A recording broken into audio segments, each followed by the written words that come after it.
Yeah. All right, guys. Well, when we last off with our intrepid adventurers, you guys finally faced off against Xanathar after finding the third key. When you guys entered Xanathar's chamber, you found that Bevson was in there with him, as well as Monty's statue, or the statue of Monty. And you guys began fighting him, and you took him down pretty handedly. Pretty handedly. And then I decked Bevson. Yeah, you decked Bevson. And I don't think you guys have met like anyone else between... Yeah, no, you met Ott, that one dwarf, who you guys are going to send off to Anne's job, and you found a labyrinth, a maze, and then you guys went in there and you kicked some ass. So here we are. Also, there was a big reveal, which I think that some of you guys were able to pick up on, that Xanathar told you who the Red Robe was. And the Red Robe was Roust. Fucking cocksucker. So, Xanathar is now dead. Bevson is there with you. And Bevson, he's going to walk over to Xanathar's body and just give him one more stab, just for good measure, to make sure that he's done. And then he's going to fall down to his knees and he's just going to weep. After he cries for a few seconds, he puts his back towards Xanathar and leans back, and he says, "You have no idea what this means. I'm finally free. I can see people I haven't seen in years because I was scared that Xanathar was going to get to him. I'm finally free of him." And he gets up and he gives him one more kick for good luck. And he just doesn't know what to do, how to thank you guys anymore. He looks at you, Anne, and he says, "Anne, I think you know who I am, don't you?" No, could you enlighten me? "Anne, I'm your father, okay?" No! Search your feelings, Anne. You know it to be true.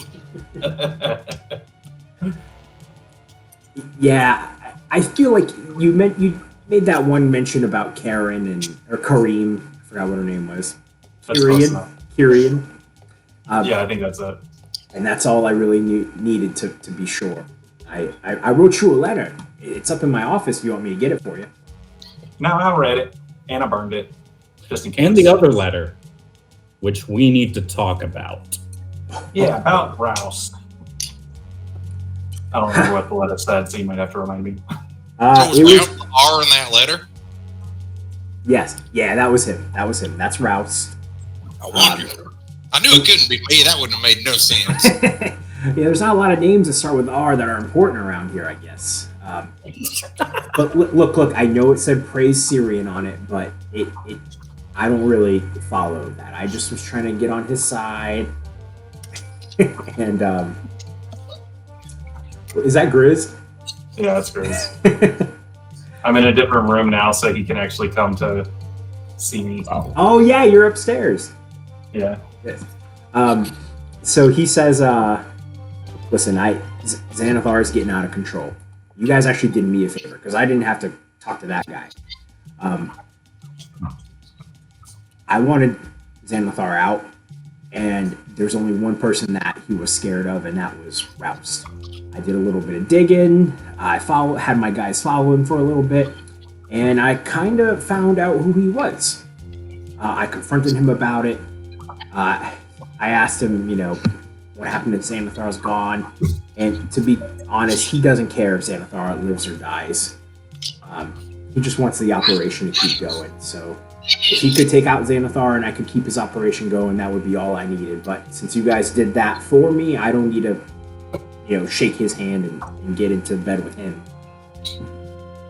Well, while we're on the subject, why don't you shake my hand and get into the timeout sack with me? Because I think we got a good business proposition here. You can become part of the Morgothian subsidiaries. I'm pretty sure that his business operation is why people are exploding. And we'll trim out the fat. Get rid of some of mostly the- against people exploding like out of nowhere. It's one thing like if they need it, like if they deserved it, but like I ain't gonna let somebody explode for lactose tolerance. So I ain't gonna let them explode for this. Yeah, and you know, if he stays out of business with Rouse, then I'm sure we can avoid that. And I think, you know, if he's part of the, as I say, Morgothian enterprises, then I believe that we can steer this business towards a bit more profitable but wholesome ventures. And are you talking about Xanathar's business, or like you got your own business? Which one are you talking about? Well, I have my own business, but I want you to run this one that Xanathar's built up and become part of my corporation. I think what he's saying is join him, and together you can rule Waterdeep as father and son.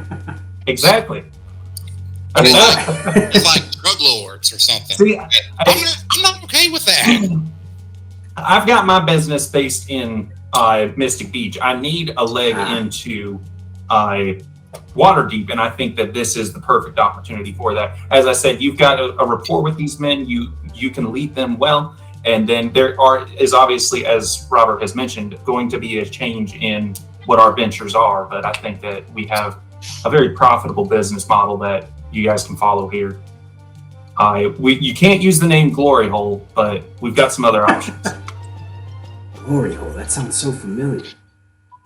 Wait, is that the restaurant down in Mystic Beach? I heard people are loving it. That's you? Yeah. Oh yeah, you know, everybody has a good time. Everybody comes and comes again. Mm-hmm. That entrepreneurial spirit.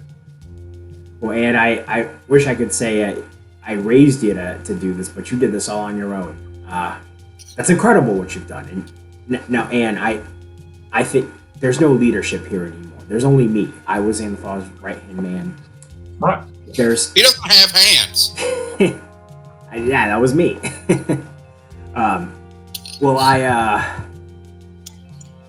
There's a few men that are loyal to me, obviously. I take care of them.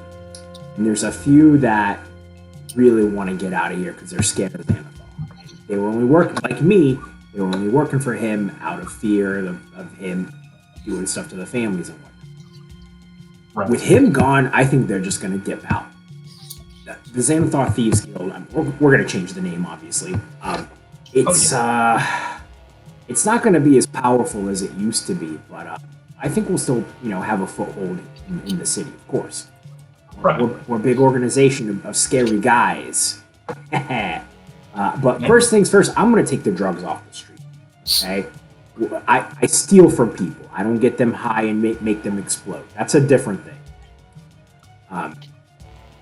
Followed by no more kidnapping and enslaving.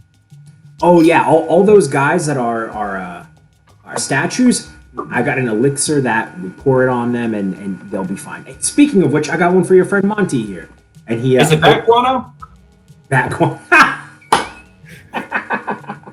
Oh yeah, that's one of the primary ingredients. Is it the revival elixir? It's the revival elixir. All right. How'd you know? I've seen an anime or two. Dude, that's a Dr. Stone. It's from Dr. Stone. It's a very good anime. Great. It's so good. By the way, and our magic book that you can put someone's blood in and then you know all their memories, does that work on the recently dead?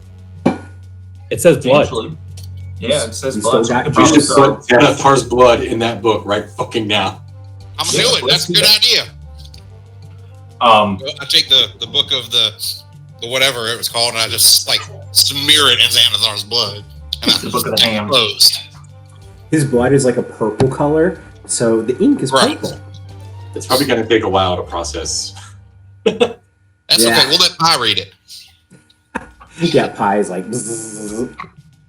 I just meant Vinny has to come up with memories of Xanathar's to put in there, so it's going to take a while for the spell to take effect. I've got some stuff in there. If you lived a long life, it'll take a while to fill out. Right, and I'll read it the quickest because he's like a scanner. The book starts getting thicker and thicker because there's just not enough. Damn, guys, this And book likes was it when things get started. thicker. This is gonna make pie slice so thick. Yeah, it's a very, very thick book. It's like a stack of encyclopedias on top of each other. Yeah, so he gives you a depetrification elixir. You can use that on Monty whenever you want. He's a lot lighter when he's not a stone. I'll say that much. I pour it on. Yeah. Monty, like within like 6 seconds, as it like runs down him, he gets back to normal, and he says, "Oh my God, what happened? Is it Robert and Xardaar Pie? Bethson, you son of a bitch!" All right, hold on. Hang on. We got good news and bad news. He's my employee now. Oh yeah, that too. So, good news is Xanathar's dead. Look, we fucked him up real good. Oh my, that's incredible! Good Yeah. on you! Good on you! Yeah, no, that was fun. Bad news is Rouse is the bad guy. And worse news, you didn't acknowledge White Fang. Oh, Yes. and in place of Syrian, we might have a whole bunch of people starting to worship a god of meatball subs. Also, because I don't trust Vinny, I'm gonna cast Gentle Repose on Xanathar. Is that what does that do? He can't be risen from the dead. Okay, Why don't we just burn his body? forever We'll do that or for Well, like a certain hold on. birthday? I got an idea. 10 We days. need souvenirs. I'm gonna go cut off eye stalks for everybody.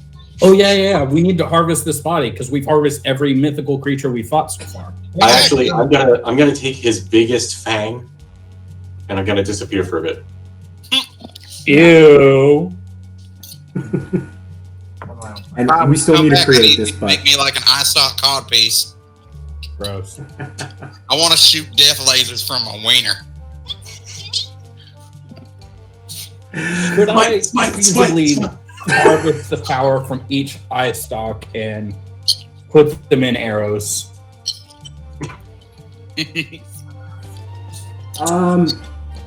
That seems a lot. Yeah.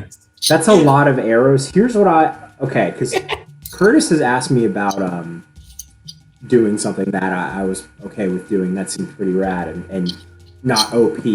Here's what I'll let you do, Falcon. Roll me a D10, and you can use the power from that one. Like, you can put it on any one arrow, and that's one that you get. 1. You got a 1. That is the Charm Ray. So It's you can, the most useless one. We have 3 people who can charm in this group, and you cannot shoot someone. It's a Cupid arrow. Yes. And the best part, if I combine that with my seeking arrow, it'll get you anywhere. You can make somebody fall in love. Oh shit! This is beautiful. I save one shot. This is beautiful. I love this. But that's not what I really want. So here's what I want. I want to take the telekinetic one, and I want Pi to like imbue its power into my shield, so it's an animated shield. I could just craft you an animated shield. Then do it. Oh wait, no, I'm thinking of the shield of many faces or whatever it's called. No, I want the animated one because that floats. What does that do? I get the bonus of having a shield but I still get to use 2-handed weapons. Whoa. And I actually bad. So basically, you can use your sword two-handed versus one-handed. Right. So my D8 turns into a D10. That's Okay. pretty rad. So I rolled an 18 to carve up Xanathar. You successfully get that eye stalk. He has been Xana carved. Pi returns after some time dripping in oil because he doesn't sweat. And he walks up to Anne. And he goes, "Anne, I know the presence of Xanathar has had a pretty big impact on your life, and well, I'm kind of I like to make things to commemorate certain events, so I made this for you." And he pulls out this really awesome. First, you see this really beautifully well-crafted hilt. At the bottom of it is it's like I don't know what metal it is. It's probably like a bronze. It's like a dark bronze to go with your dark roguey nature. But at the bottom of it, you see a great big eye, and It's a twisted hilt, and at the end of the hilt are how much? Is it 10? Yeah, 10 little beholder eyes that come out of the twist, and affixed to that is a very long tooth of Xanathar's that has been formed into a dagger blade. And I don't know everything Vinny wants to do with it, but what I suggested was it's either a +1 or +2, and on a crit, you roll a d10, and it has the effect of one of his beams. I don't know if he wants to do that, but attention. Oh yeah. I think that'd be cool. I think that would be pretty rad, and here's what I will say, because on a crit, right? And here's what I'm concerned about. Hold on, Vinny. Here's what you do: just make it work once a day. Yeah, limited use. But then not on a crit, because then. Okay, that's fair. Yeah, just let him do it on once per long rest or whatever. Okay, yeah, that's fair. I was just gonna say, like, if it activates on a crit and you get like the death ray or the disintegration ray, you don't get like doubles the damage. Yeah, 100 damage plus 10d10. You know, that was gonna be my suggestion, but I like that once a day. That's a good compromise. And it's a dagger, so you said it's a dagger, right? Whatever he wants. I assume a dagger is what Anne would want, right? Yeah, I generally roll with daggers. Yeah, so and I'll say it's a +1 dagger. Okay, awesome. And it's magical because obviously. Yeah. So I take it and like Anne's looking at it, pulls it out, he flips it over his hand, he's trying to get a sense of the weight, puts it back in, and then he looks at you probably with like a bit more serious of a look than you've ever really seen him with, and he just comes up and gives you a hug. Aww. I give him a big hug, and I cast heat metal on my hand, so it's a nice big warm hug. Very warm and great. I get in on the hug, but as soon as my Groot arm touches hot pie, it falls off because ow. I'm like, this is a good moment. I like my pies hot. Meanwhile, Xardaar, Whitefang, Beth, San and Monty are just watching this. Hey, should we hug too, so we're not left out? I invited Bethson over. Get over here. I will deck Bethson again. Oh. I'm gonna go hug my son. I haven't really done a lot of that, so I'm just gonna go over there. Ask her. Yeah, my request for a floating shield doesn't seem so crazy right now. Yeah, I think it's pretty good. I think you get the animated shield. Yeah. Yep. I think that's fair. I forgot that was a thing. Can I make 2 of those? I think we should all get one. We should all get a foot. No. Whitefang should have one. No. I'll wait. I'll make it at another time. I specifically ditched the shield because it seemed like a cool path for Pi to take to put his faith in Morden and wield a 2-handed hammer. But I forgot the floating shields, dude. I'll do it another time. Yeah, it's basically the dancing blade, but as a shield. Yeah. And it totally makes sense for Robert. It does, yeah. It really does. Okay. He needs to get better at not dying. His shield will have the symbols for Morden, the Raven Queen, Marjorie. But over all of that is still like the remains of a Salty Seaman t-shirt. Because that's what's been on my shield. Oh yeah, it's all scratched up from people like hitting that. Stained as heck. Like, I know mending only does so much now. I know what the shield is. It's a kite shield, like that, and the bottom of it is a raven with the raven wings coming up around the side. Ooh. Above the raven is a symbol of the anvil with the burning fire, and the fire goes all the way up to the top, and just behind the flames, you can see a beholder burning alive. Nice. Oh, that's pretty rad. Nice. Okay. Robert's also to be super solemn, like, "Pa, this is so beautiful. I'd kiss you if I knew what your mouth was." He starts to cry, and Pi catches a tear. He's like, "Don't get it dirty." You can use it for some like magical stuff. It's very susceptible to rust. Xardaar and Whitefang look at each other. It's like, we don't get special weapons. You made your own. Yeah, you got a special arrow. It cost a lot of money to make this equipment. Does it?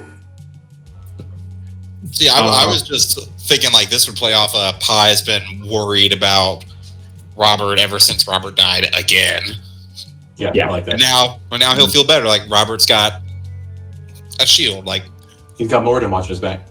exactly.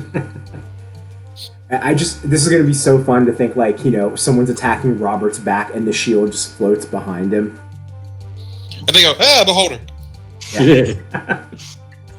Okay. Well, Bevson is gonna go, I don't want to be around this body here anymore. Can we go somewhere? Or maybe y'all can go. I need to round up the troops, talk to everybody. And Monty goes, I think we all deserve a drink at the Salty Seaman. That's where I saw Xanathar and Bevson and his men when they took me. I think I should go check to make sure the bar is still standing. We didn't do that. Hey, Vinny. Yeah. Would it be wisdom to know if a beholder is edible? It is wisdom to know you shouldn't eat one. What's the one where they say, like, The apple is rotten. How can you handle it? Yeah, it's like strength is chucking a tomato, Dex is like catching it. dodging the tomato. Constitution is eating a rotten tomato. Which one is the one that's like knowing that Intelligence. tomato is a fruit? Intelligence. Wisdom is not putting it in a fruit-based salad. Yeah. Okay. And then charisma is So, convincing someone that that's fruit-based. salsa. Yeah. so intelligence would be like, that you can eat it, but wisdom would be like, don't eat it because it tastes like ass. Okay, well, I'm Okay. gonna roll intelligence to know if I can eat it, and then I'm gonna make it delicious if I can eat it. So give me a second. I got Dinrop pulled up, so I have to switch. I don't know Pi's stats. And by the way, guys, y'all could have changed the names, gender, or whatever of like the people that I made. Like, you don't have to have that name. Well, shit. No, I'm good with it. Yeah, I'll keep it. Fine. Yeah, they're just written into the story as if they all survived, in case they come up again. But that's if they all survive, or any one of them survives. Well, you said at least one would survive. Yeah, I just don't know which one. All right, intelligence. Okay. Either way, Pi's gonna eat it. He's just one way or the other. He's gonna know if he can or not. Ooh, that's a 19 plus 1. Pie. I mean, it's made out of meat. Meat is edible. You don't know where the meat came from, though. It is, but you do also know it's an aberration. So it like comes from like the ethereal plane and like outer space and shit. I'm made of metal. What do I care? I'm immune to disease. Like, Yeah, dysentery isn't a You problem are. for him. so yeah, I'm gonna save a little Xanathar for myself, and then if everybody's done with him, I'll start the process of burning him. I mean, if it's any good, let me know. I might want to taste. I'm also immune to disease. You are, yeah. Some Xanathar jerky. The only difference is I can still have absolutely horrible dumps. I don't know what happens to the food Pi eats. Oh, remember, he's in the network now, so he's going to experience the morning dump. Okay. Well, you've got some Xanathar meat to use whenever you want. This is so funny. Please do me a favor, Curtis.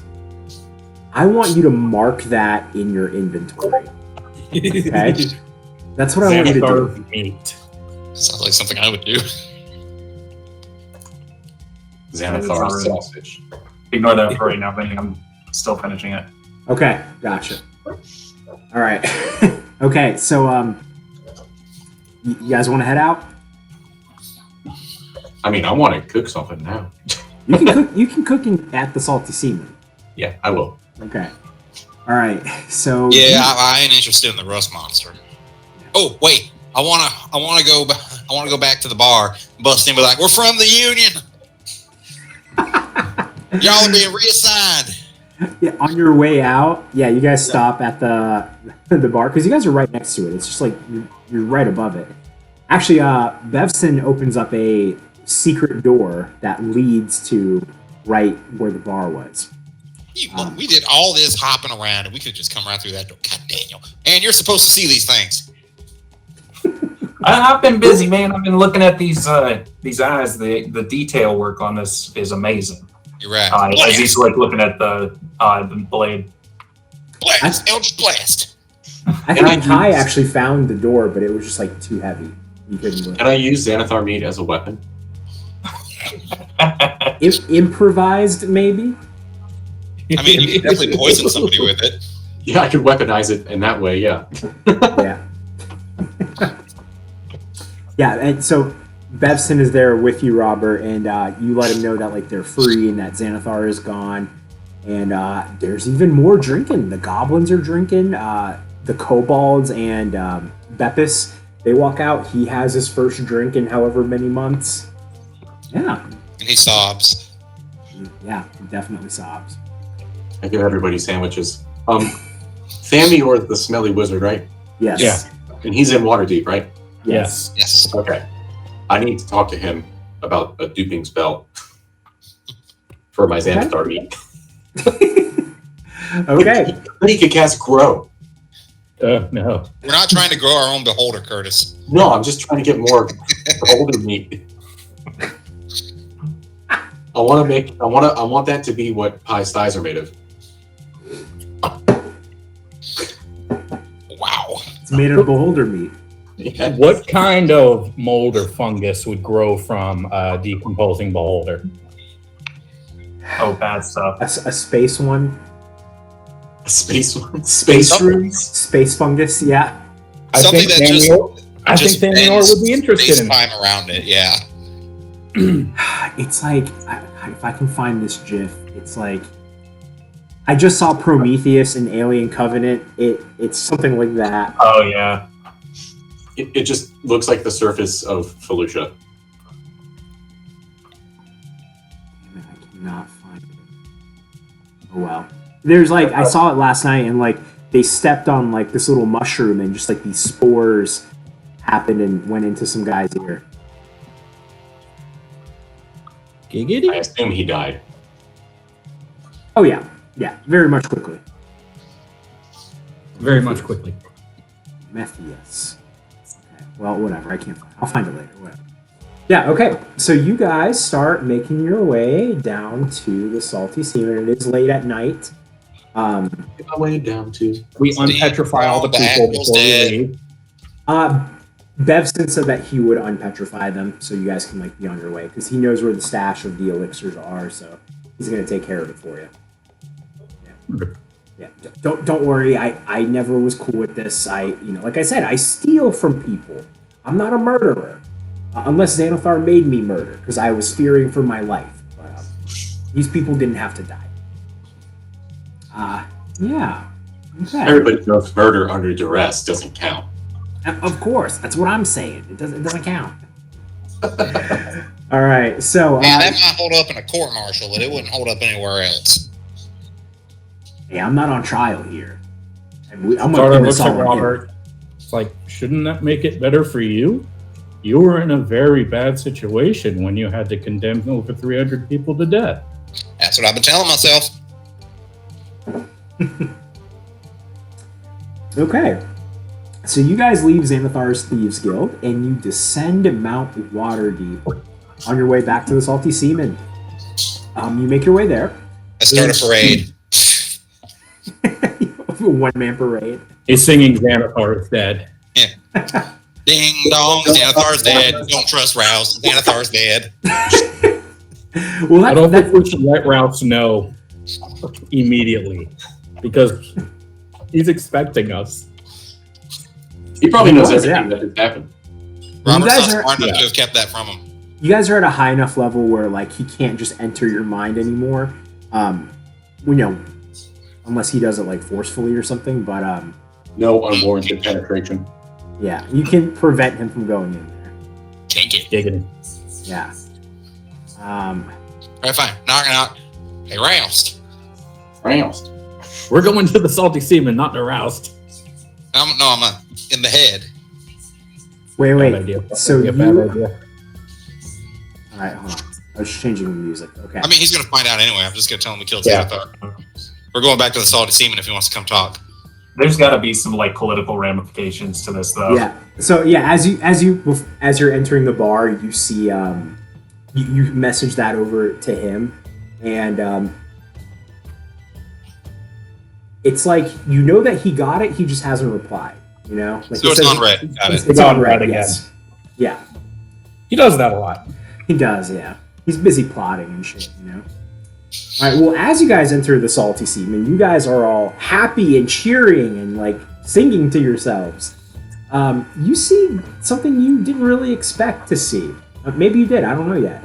Xanathar's name has fallen from the wall. You see the Xanathar banner that was pinned to the wall has fallen. Yeah. Now, normally, whenever a banner falls, you know, people are excited because it means everyone gets a free drink. That's how it goes there. But people all look a little different. The guests all stare at their tables in horror, while some of them have a look of relief upon their face. And as you guys, you know, find your way to the bar, there's some people sitting behind you, and you overhear them talking. There's two older men. Well, this is a good thing, right? No more petrified people and no more drugs. What's so bad about that? We should be celebrating that Xanathar's dead. The other one pounds the table, and he says, "Shut up, boy! Now this city has no leader. And who knows who killed him? They might want to take his place." We killed him. We don't want to. I don't want his job. I mean, I do, but I'm not. No, I'm not gonna announce that to the world. I'll keep that to You myself. just did. Well, they look over at you and they say, well, as bad as he was, he took all the criminals and thieves and organized them under one flag. Before Xanathar was here, you're much too young to know. This place was a lawless city with just criminals and thieves everywhere. Vinny, are these people human? It says you're much too young. Yeah, are to these know. people human? No. Are they Then tobacco? what are they? I'd say they're elves. Yeah. And they're old. Apparently. Old for... Well, Holy shit, they get really old. Yeah, they know a thing or two. Depending on the elf, they get old. Like, well, Well, as don't, long as y'all don't been worry. around, you know there's been like 5 Xanathars, right? Yeah, and I remember before the Xanathars, it used to be real bad. You know, I think maybe the best way to handle that is to tell everyone who did it and that we're still here and we'll do it to them too. And now the lords of Waterdeep can do their stupid jobs. Whoever takes his place, I mean, I'm sure once the news gets out, the lords are going to meet up and they're going to talk about what they're going to do. But Xanathar was kind of the lord of the lords. That's a fancy title. I just don't know what's going to happen. Everyone was scared of him, and now everyone's kind of an equal now, except for Monty. I mean, look at him. Monty, I'm going to vote for you. And Monty goes, "Hey, free drinks for them over there. Please don't vote for me. I don't need that kind of pressure." We're gonna have to back Shemesh. Probably, because at least we know that she's good Like people. she has a code. Yeah. And this old man, he tenses his shoulders, and he just takes a sip out of his drink. So Monty pours all of you guys a drink, and he says, I really got to thank you for rescuing me. I when you get petrified, you don't always know that it's coming. Sometimes it's slow, sometimes it's fast. And I was still fighting. Like, my heart rate is still up right now, if you could feel it. But I really owe you. You saved my life. I owe you for that. I get it, Monty. At first, you was afraid. Heck, you was petrified. I tell you what, Monty, you can make it up to me right now. I need to borrow your kitchen, and you can't ask any questions when it smells weird as shit. Okay, go right ahead. Go right ahead. All right. You should probably go to the bathroom before it catches up to you. And Monty, while we're on the subject, I do have some more business-related talk to have with you. We can have this, later on, but just wanted to talk to you. I'm looking to establish a branch over here of my business. I think it would pair well with you, but I think that would be a good opportunity for both of us. Oh, I love business. I mean, you've got that bar of yours. I would love to be a part of it. And Bevson's good people. So you can tell people to, cut them a break. Bevson's people, you know. It's definitely a devil you know situation. What's that thing they say? The friend of my friend is my enemy. No, I think it's a bird in the bush is worth two up the bum. That sounds more accurate. I thought it was burn that bridge when we get to it. When life rains on your parade, you have to take a bite from the silver sandwich. I try to pull the silver sandwich out of the hole, but it's just the meat also. But it's very shiny. I wonder what that rust monster would have as a favorite sandwich. Probably pie. That's like pie spies come out of the fucking. Oh man! He stares on in horror as his legs are swept out from beneath him. Like, how did this even work? Robert gets inspiration for that. Yeah, I think you do, Robert, for sure. I gotta remember to award inspiration. Nice. It's the hardest thing to remember. It really is, man. I was forgetting. And legendary actions. Is the kitchen what's underneath that black box? Yes, that's the back room. Gotta see it. Gotta see it more. I'll be honest. There's nothing in there. It's just empty. But I'll show you what's in there. Because I didn't feel like finding like kitchen equipment on Incarnate. Oh Does the kitchen extend the length of the kitchen? Well, from this map, you can clearly tell the bar does not extend the length of the bar. No, it does not. Yeah. Yes. Oh, I saw. I couldn't read Nanja. I thought it was the N word. Oh, that's the N word. I was like, what? Hey, what is this? A door? Oh, I moved the door too. Nice. There we go. Yeah. That door's a mimic. Kill it. Yeah, the door was laughing earlier. Oh, who's playing right now? Who's playing? I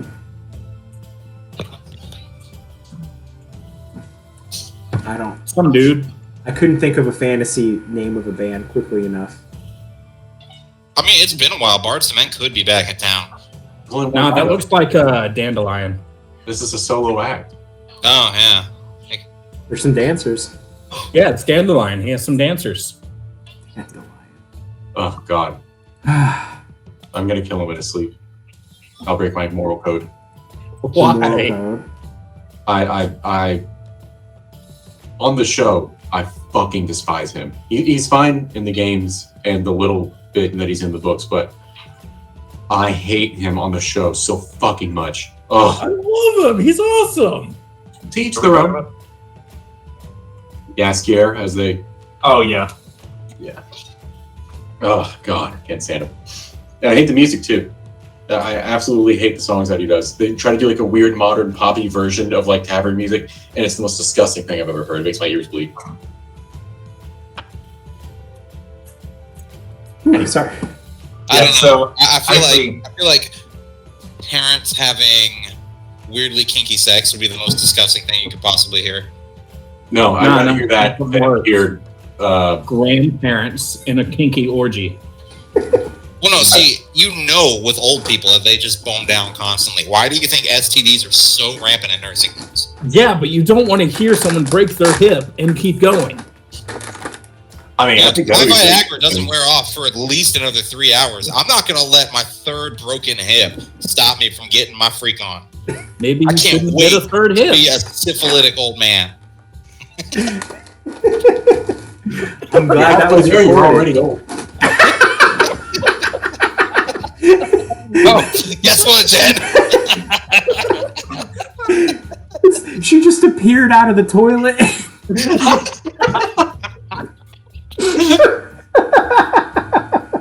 She just appeared out of the toilet.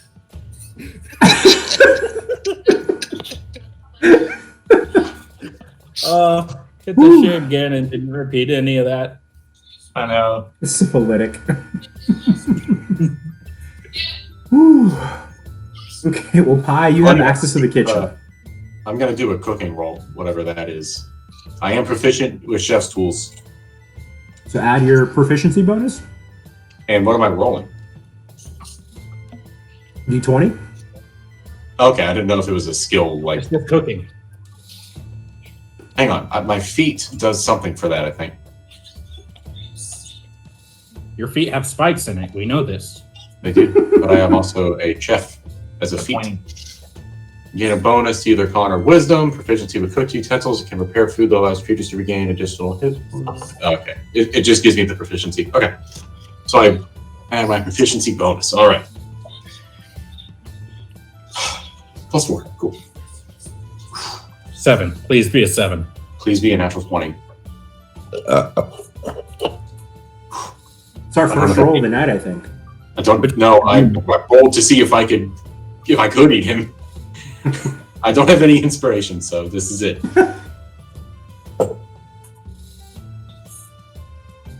With my bonus, that's a 16.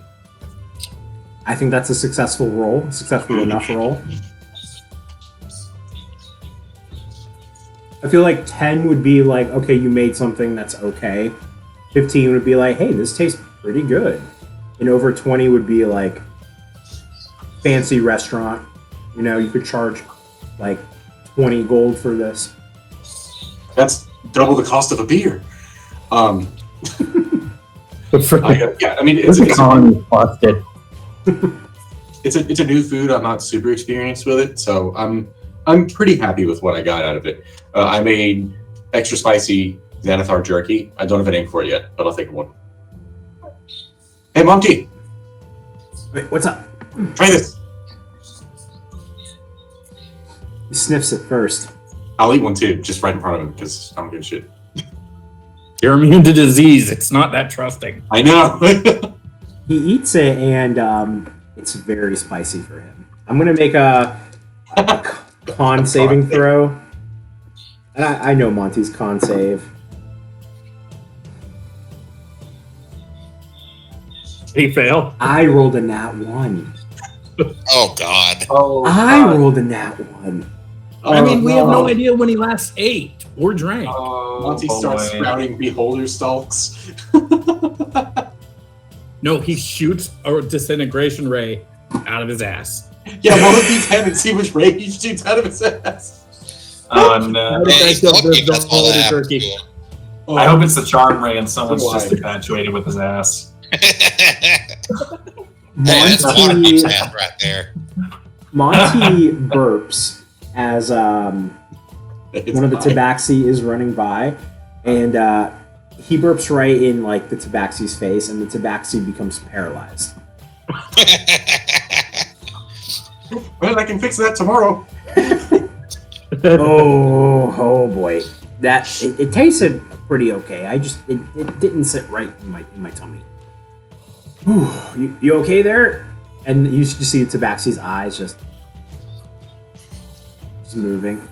Robert just calmly moves the tabaxi out of the way. I go to the tabaxi. I go, someone hasn't been praying to Martin. You better pray hard tonight. If he can save you. And you just see the eyeballs go quickly up and down. That was praying. It's the only one that was. Yeah, absolutely. Oh Lord. All right, me next. Yeah. Oh, you want to take a bite? Yes. Okay. What's the DC? Is it 16? Because that's what I cooked, or lower? I was just rolling to see. I didn't know where I was going with this, but yeah, give me a con save. I got a 16. Oh. Okay, Very so good. you actually handle it pretty well, Dylan. Or Robert, you handle this pretty well. Do you want one of the eye stalk effects to happen? Yes. I think you have more control over it. Yeah, I feel the burp coming. I'm like, I'll let you choose which one happens for flavor here. ooh, fun. All right, give me a moment. There's I rolled a 14. White Fang rolled a 15. I think that's enough for both of y'all to pass.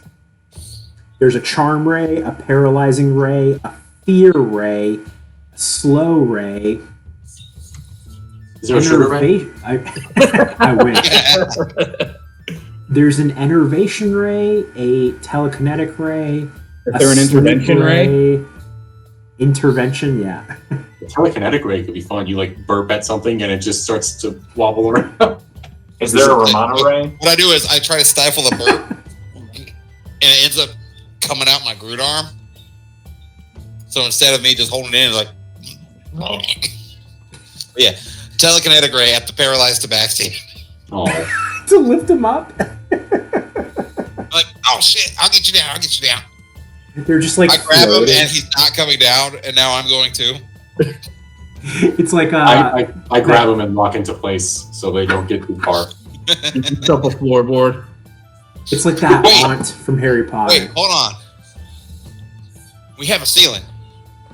I'll Oh, get yeah. some rope.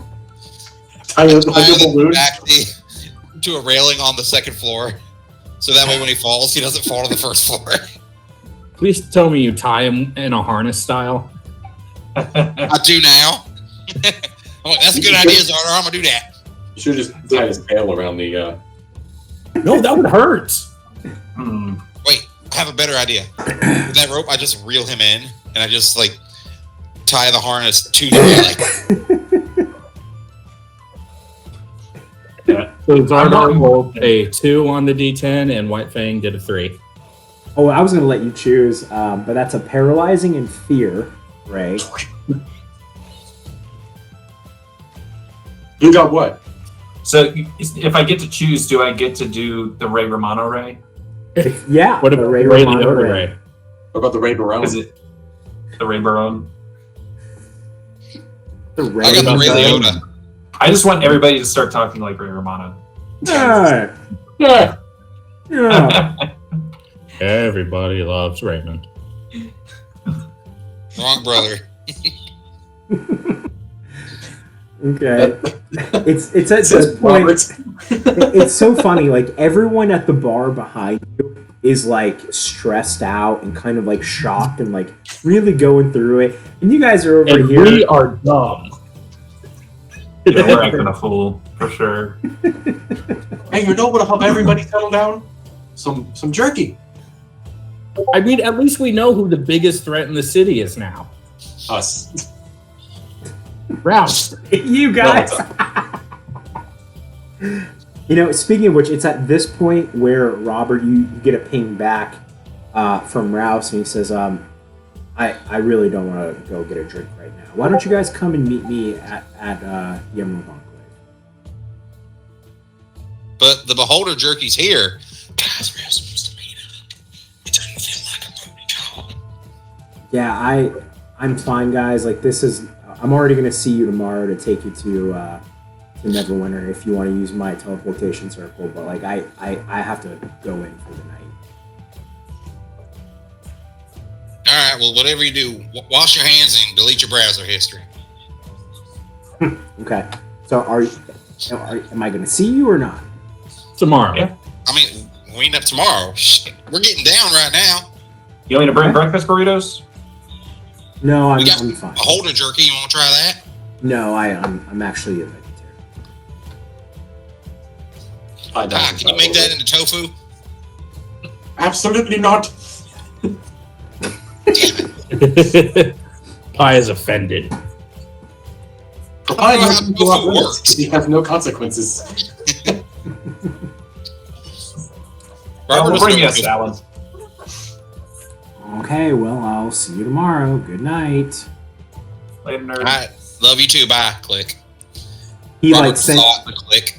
he sends you the skull emoji. What, because he's dead? How do you send that? It's for iPhones only. Guys, I think I'm gonna smash.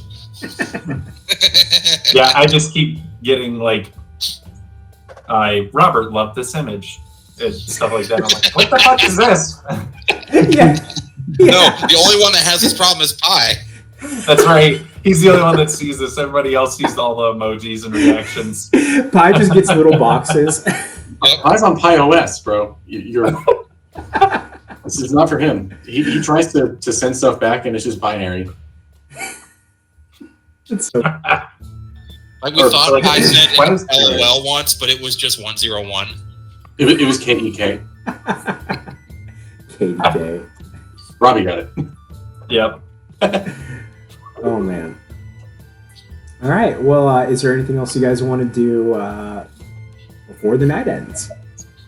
I really want to pass out the jerky to people. You give me a persuasion check because I just feel like people aren't in the mood. I've got a great idea. How many of y'all have been to a Catholic church? All right. Communion. That's what I'm going to do. But with the older jerky. It's a horrible idea. I'm here for it. Specifically doing it with the teenage tabaxi so I get my bonus from the Extreme Teen Bible. Don't remember what that is. Just the one tabaxi? I don't know, man. I want to draw the Catholic comparison there with that. And I've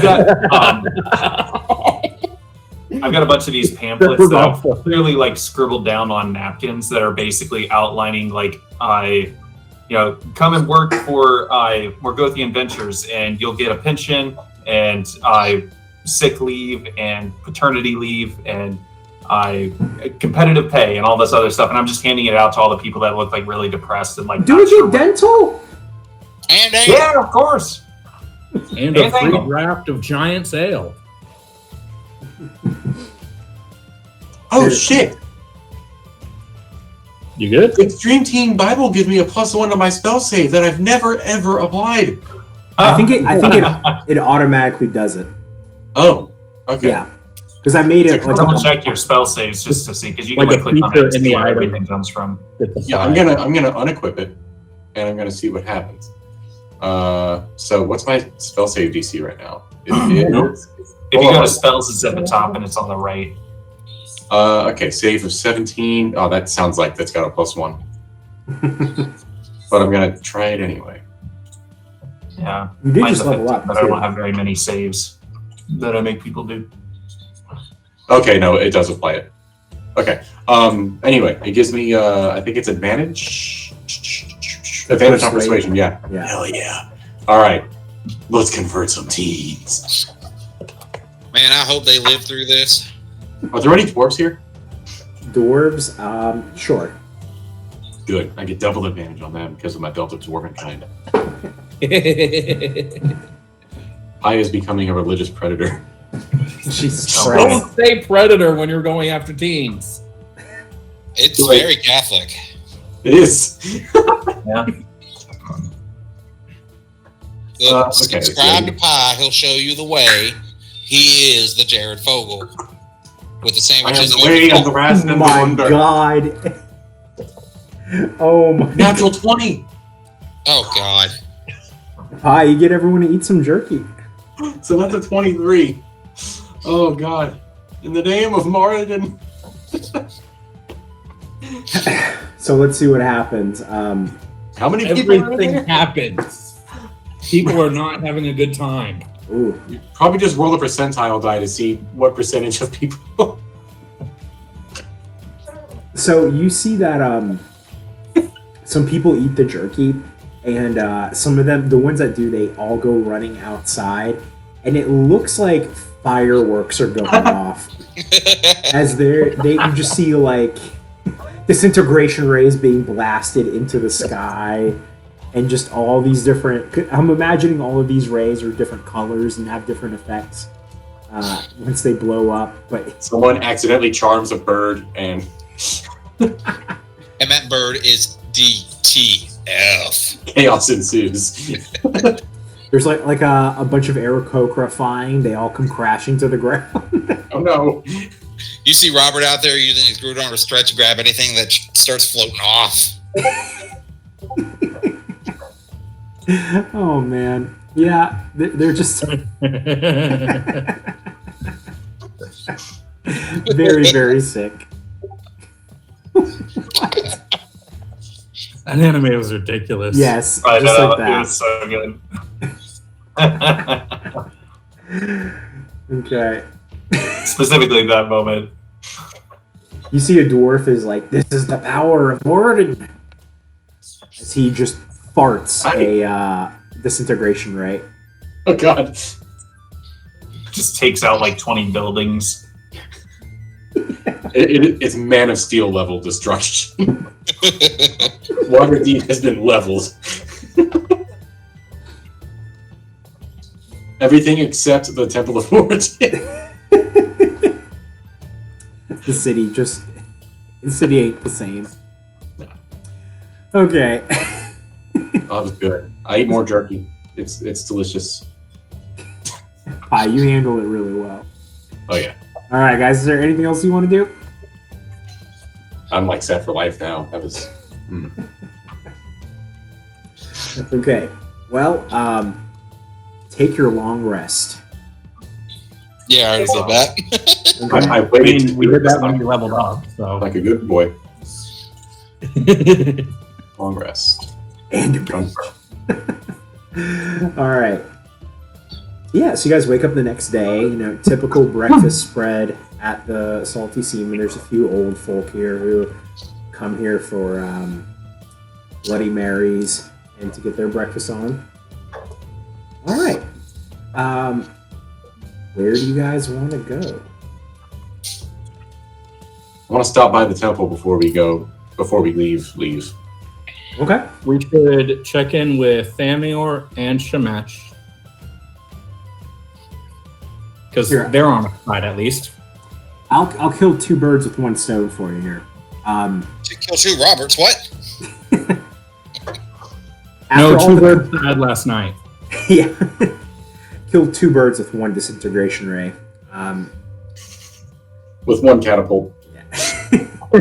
After the I really commotion, want him to be hit by this penis. yes. Jesus. That's what you said. Oh, is that what the comment said, or the? No, last week. Oh, yeah. We have a penis. Okay. Well, since Xanathar went down, word has already spread, even though it was nighttime, and there's a little bit of a commotion going on. So much so that it's spread to Thamior, to Shemesh, and they know that if something like that happens in the city, it's got to be you guys. Right? Where's the one place you guys hang out at? The Salty Seaman. So as you guys are, finishing up your breakfast, they both walk in there, and they say, and Shemesh walks up to you and she says, "I saw Thriss last night. Thank you for rescuing her." What? Wow. You rescued her and you killed Xanathar? We're overachievers. Yeah. It was a map for us. Did Anne just dab? Well, he bowed, but he kind of let it it was down. a dab. I thought you went. Well, now, yes, he did. It's a dab now. It's a dab now. We need to all have a Ginyu Force pose. And Anne does a dab. So I'm on the left side of the group, dabbing towards the center. Robert's definitely the one, like, doing the full Ginyu, like, bent over, looking at you from under his own balls. What was Rickoon's? He was my favorite. I can't remember what he did though. I'm sure there's... I'll Google it. Yeah, I was going to say... Look at this. Rickoon. Wait, what the hell? There it is. Oh, yeah, there we go. Hey, one of them is kind of dabbing. And this one's a still. There we go. Oh yeah, Rickoon was the one who's kind of dabbing. Oh, there you go. That's pie. That last one. With the thing on his butt. Okay. Well, thank you for helping us out with that. It means a lot, but things are gonna happen since Xanathar is out now. And Thamior goes, "Oh yes, there's gonna be some political changings going on. That's for sure." Well, Bevson is taking over that, and we vote Shemesh as overall leader. Hi. Oh, you want me to be the Lord of the Lords of Waterdeep? Yes. It's not really. I mean, I appreciate that. That means a lot. But It's for the lords to vote. Well, it's a good thing we have 3 of the lords here right now. And Bevson already knows. So we have so Bevson could vote for me. Damior and Monty. I could vote for myself. That's 4 right there. I got an idea. Y'all need to make a rule so nobody can vote for themselves. Like after this election, yeah. Start making rules that prevent corruption like this. I'll be right back. Okay. Oh, Tiff's just down there. Okay.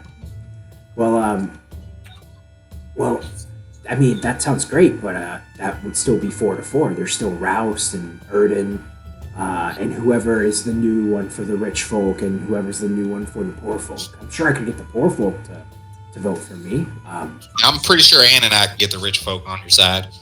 Oh yeah. The poor folk know what we've done. We've sent Thamior there to help, and the Church of Moradin to help them. They're on our side. We just need to find out who will be selected and talk to them. Wait. Why wouldn't Roust vote for me? Roust is I don't know. bad. We ain't talked to him yet. But also, he's bad. Don't trust him. What? Don't trust Roust? Even Thamior looks a little confused. But Roust is a good fellow. Why? He's helped us a lot. Why wouldn't we trust him? He's helping the Red Robes more. He's helping the Red Robes. Leading, but yeah. All right, so Thamior, you know that spell we're working on where we're gonna get everybody, all this stuff together, and we're gonna steal away Big Mr. T Diddley. Yeah. Well, he wants to use it to seal away all the gods, he says. But let's be real, he wouldn't be asking if there wasn't going to be a carve out.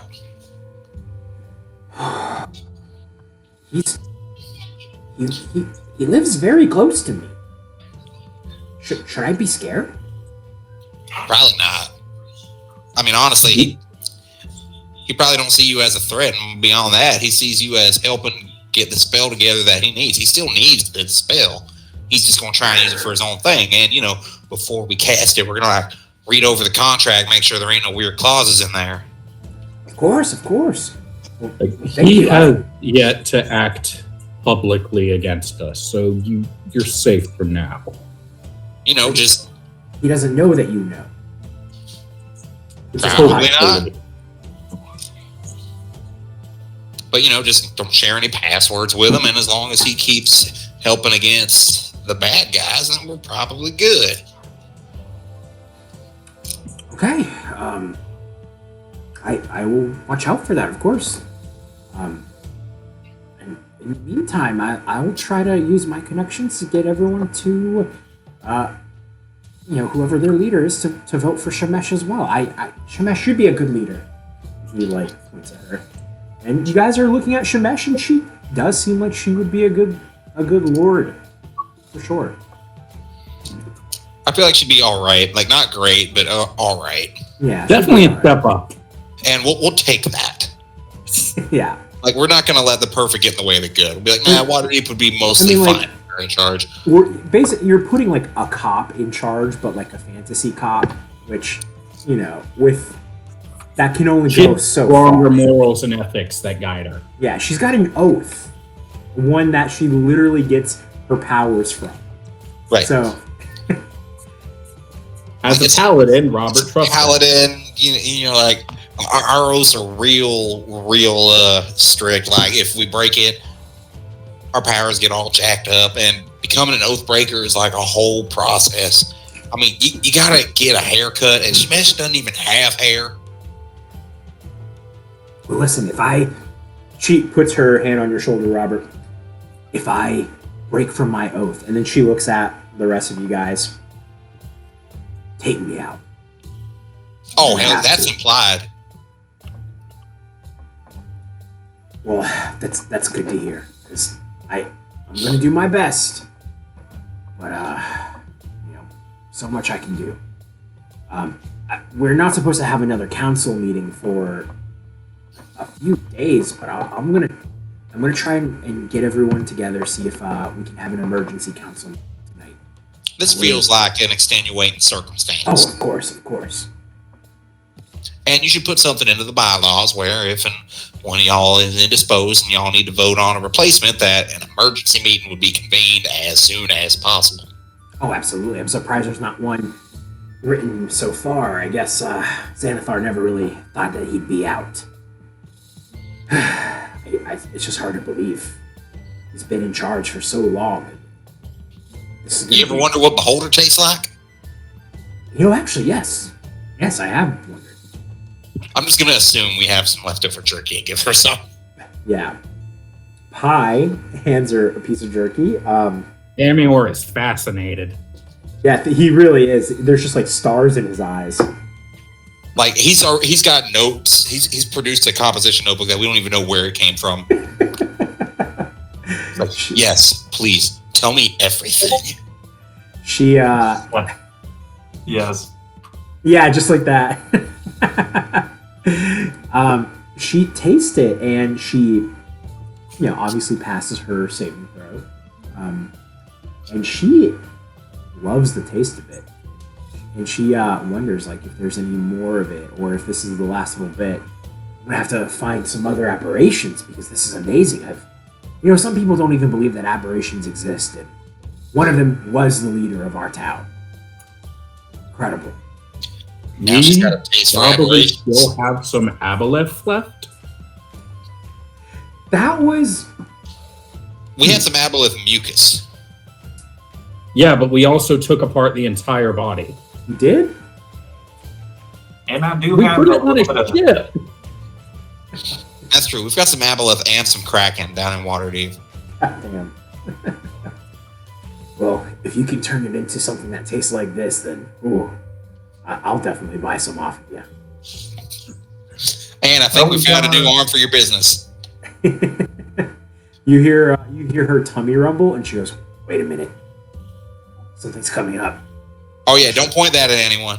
She runs out the door, and the door stays open that you guys can see her. She just like looks up to the sky and belches so loud that a death ray comes out. Oh, I've been having one of those. That hurt. That's awesome. Okay. I would be so proud. I am. So, oh. You're back? We can't see you. There we It's go. taking a while to catch up. I heard a death ray comes out. That's all I heard. We just fed Shemesh Beholder jerky. Oh shit! She loved She it. loved it. Yeah, she really loved it. Like she wants more. She could have more. I don't know how much I have, but I assume just because it's a meme, it's an endless supply. Well, roll me a d10, Curtis. It's 10. You know what that says? Like there's also aboleth and kraken meat you can cook up. Oh shit! I gotta do that. That's an 8. Okay, she asks, how much of that can I have? It's bigger than the altar. I'll pay So you. what does the 8 mean? You have 8 pieces of jerky left.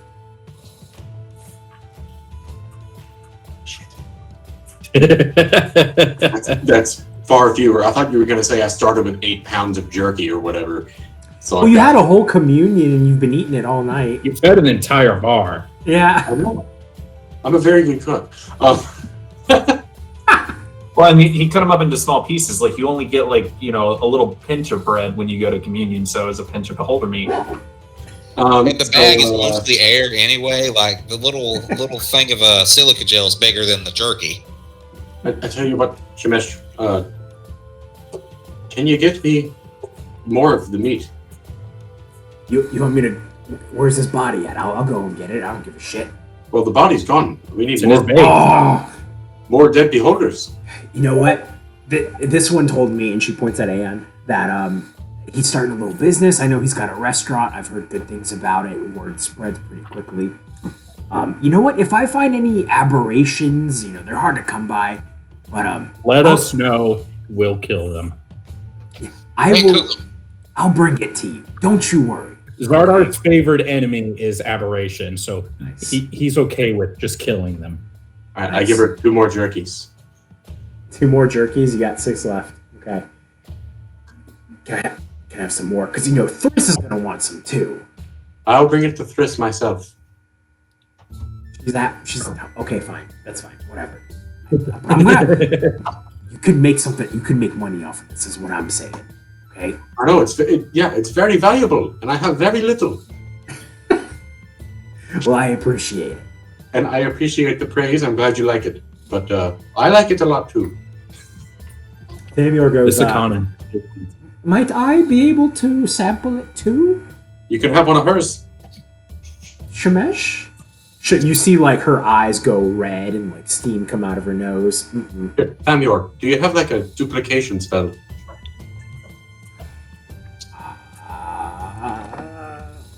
That's a good question. Can you cast Grow? Grow? Enlarge. Enlarge, whatever the fuck we call it. Embiggen. Oh, that was such a good series. That's not from his school, so no, he doesn't have that. I'll break you off a bite. I mean, that's probably all he needs. Here's the thing, I want everybody to try it, but I want it for myself. Now that he knows he only has 6, he's stingy about it. Then, how about we say for flavor, if somebody wants some, Pi has some. Sure. Okay. So, I know, I think only Vinny watches Critical Role here. Have you I got do sometimes. You do as well? Have either of you seen any of Campaign 2?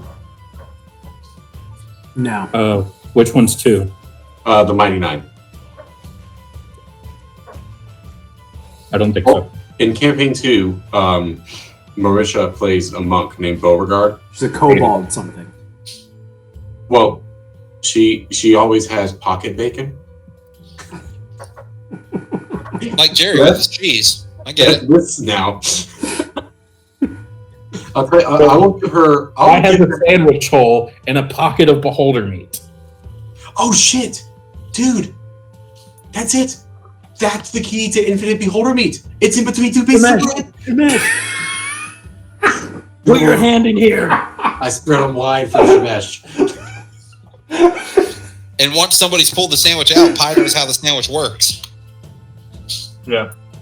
Now, does he have to, does he have to make it first before it's like a real sandwich? It's her favorite sandwich. It has beholder meat. She just has to try new aberration meats, and that will be added to the list. This is weird. I feel like I'm playing Skyrim again, and I just found a loophole. You walked a plate through a closed door. I'm wondering if there is a sandwich with jerky, bacon jerky. Okay. She gets in there, and you give her a sandwich, and she bursts into tears with how delicious this is. It's a beholder lettuce and tomato. Oh my god! Oh my god! That needs to go up for the quote. It's a BLT. I'll be right back. I broke it. Oh my god! Guys, this isn't good. I just dropped it. Fuck. Oh no! Oh no! Oh no! Oh shit! No! Oh no! It lights up. Well, it when I turn it on, you can't really see it on screen. Okay. The text goes away. I don't know if it has any juice right now. Oh yeah, it does go away. Hey, and put it back together though. I'll be right back. Also, I had a BLT for lunch today, so that's funny. While she's doing that, Robert snakes a little piece out so Famio can try it. Oh, thank you kindly. And he takes a bite, and he's over the moon with this. The notes, it's salty and crunchy and a little sweet, but also tangy. It's like the Ratatouille moment for him, you know? Right? It Does tastes his like clothes past rip the off? future. It tastes like everything that is and everything that should never be. Does it like an orgasm suddenly wash over him and all of his clothes rip off? Yes, like in Food Wars. There we go. Just like All right, that. so I'm looking up aberrations because I want to get the full BLT. The full BLT. Yeah, you got the Beholder, the Light Devourer, and I'm looking for a T now. That sounds like too much work. Just make it Beholder, Legend, or Ask. Oh, there you go. The legendary sandwich. Grasp isn't a aberration, though. Don't make it all aberrations. All Yeah, of so them you are have a legendary. Sukora Get your Cord. greens in there. Okay. All right. So my question is, where do you guys want to head now? Do you Well, I want know to talk Pie about want to go to Al's? church. Oh yeah, Pie Yeah, wanted Mike to wants to go to church. Can we check out Al's Luminium to see if he has anything nifty? Sure. I do not have anything planned, but let's see what can happen. You see Big Al. He's pounding the iron. Giggity.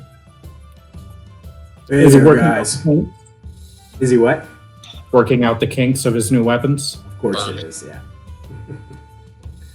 Hey there, guys. What can I get for you? Got anything fancy?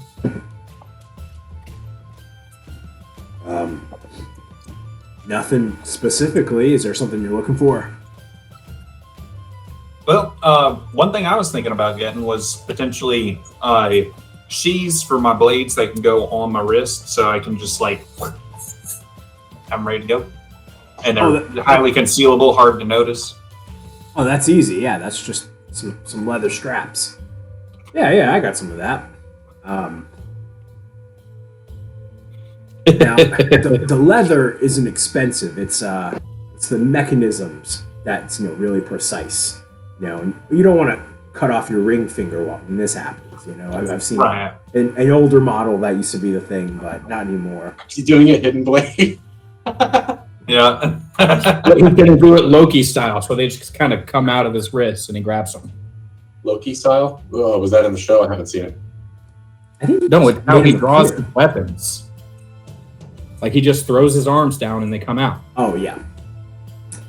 How about That's a good price. You guys have a lot of money. Do we? I think What are we you do. trying to get made that Pie can't make for you? Like we just wanted to see what Al had. Honestly, he could make it. He has fancy stuff sometimes. Whoa! You don't take my business away from me. I got a family to feed. Yeah. Do they like sandwiches? Who doesn't? Do they like falafel? I give them the sandwich bowl. Well, I don't give it to them, but Oh He my opens his God, bowl not for this him. again. then he's like, I should never have made this a thing. Okay, it's a sandwich, but what about tomorrow and the next day and the meal after that? You think one job is going to feed your family for the rest of your life? I mean, it's gonna feed him for a few days at least. Then I'll give you a few days worth of sandwiches. I think you can only have he can only take out one at a time. I know we've been playing around with that, Grabbing. throwing meatballs. And he's like, I have to make some ground rules for this ridiculous mechanic. Do you want him to pay to make it, or and you pay for it, or you want Pie to make it? Yeah, that. He just brings them out. Huh, that's cool. He basically has arm blades, like a Warforged would have. Mm. It's gonna be about $250. 250 gold? Yep. Whoa. Can you do it for 225? He looks at Pie, who's ready to make something. Yes. All right, here you go. I hand 225. I'm not trying Thank to you. take business away from this guy. I'm just I could have made that. I give him the other 25 because I'm not in the business of lowballing artists. Well, thank you. I appreciate that. I also cast Bless on him. He's Oh, getting the blessing of Morden, the blessing of the Forge. hell yeah! This is gonna make it a lot better. Oh, cool. Whenever I'm struggling with making something, I'm going to use this. Thank you, Pi. So Xardaar's left gauntlet has moon-touched metal in it, so it glows. Can extend his glove to where the eye stalk, like the skin from the eye stalk, is now a glove, so he has a daily charge of a charm fist.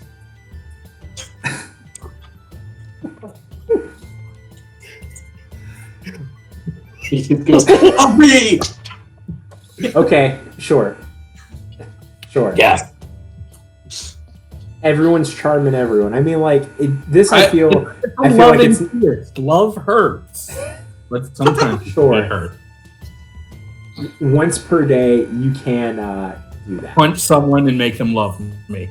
Yes.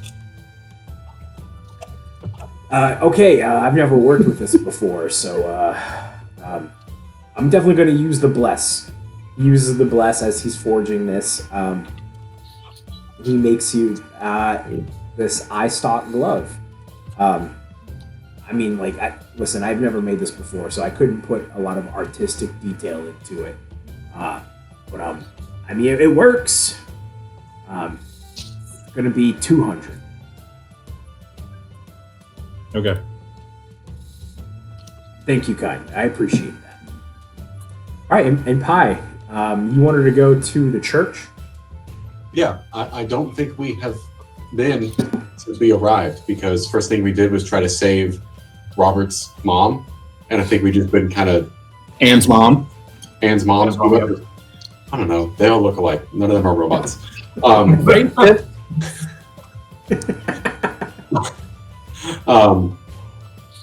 So we haven't been. I haven't been able to brag on my new combined hammer. Yeah. That's all I want to do. I want to be like, check it out. I have 2 hammers in one now. Yeah, so you go see the pastor. And they just feel the Moradin radiating from you. Oh, yeah. Yes. It's more Oh my. Hi, is that the other piece of the hammer pie? Hi. I've never had hammer pie. You have to wait till it's hammer time. Put a smile on your face, 10 minutes. This is incredible. These haven't been reunited for centuries longer. You don't know where the third one is, do you? Of course I do. It's in the Xardaar Citadel over to the east. It's when That's where we're going next. That's where the Sun Dwarves are. The Cinnamon Citadel? Oh, shit. Yeah. Cool. I mean, we have a ship. Oh, we had to upgrade it. I'll be honest, I don't see it coming into play anytime soon. Whenever ship combat and stuff is going to happen, we can deal with that then. Okay. Imagine if we just flew the ship into Xanathar's mountain lair and just unloaded, just broadsided him with fucking magical cannons. Yeah.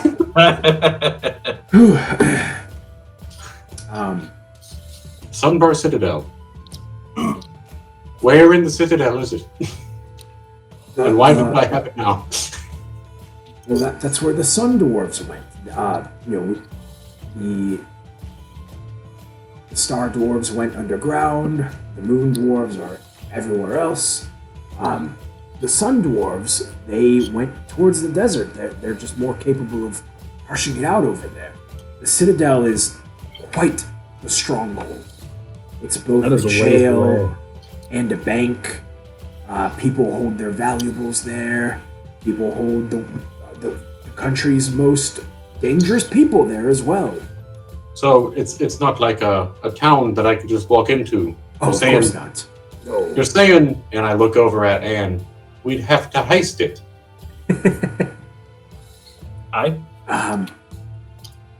Well, it does belong to their dwarven leader. He wouldn't just hand it to you. In fact, I don't know how you got it from the other 2 dwarves. But Well, one's me dad, and the other was a vampire, and I had to put him down. I put him down. Vampire stole it. It was a team effort. yeah. Well, that's where it's at. once you combine it, it becomes a powerful thing, Pi. I know this one. I've made some waves with this one, and he like casts control wire. Whoa there, Pi. That's not one of our spells. That's incredible. All things are possible through Moradin. Amen. You're right. I'm proud of your commitment to the church. And I'm glad that you're doing so well too. You and your friends. You should come by for one of our sermons. Is there one today? No, not today. Well, I gotta go today. Pi, wherever you go, Moradin's always with you. So it's okay if you miss one or two. You could always lead the sermon with your friends here. Don't do that. Is there anybody else in here right now? Like, are there like just random people in pews just praying of their own accord? Yes. I would say he's I'm talking now. Yeah. Just don't do that. I'm ready for a sermon, but could we do communion? You're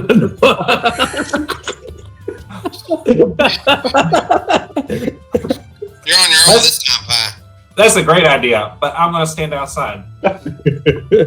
No, I'd love to do a sermon.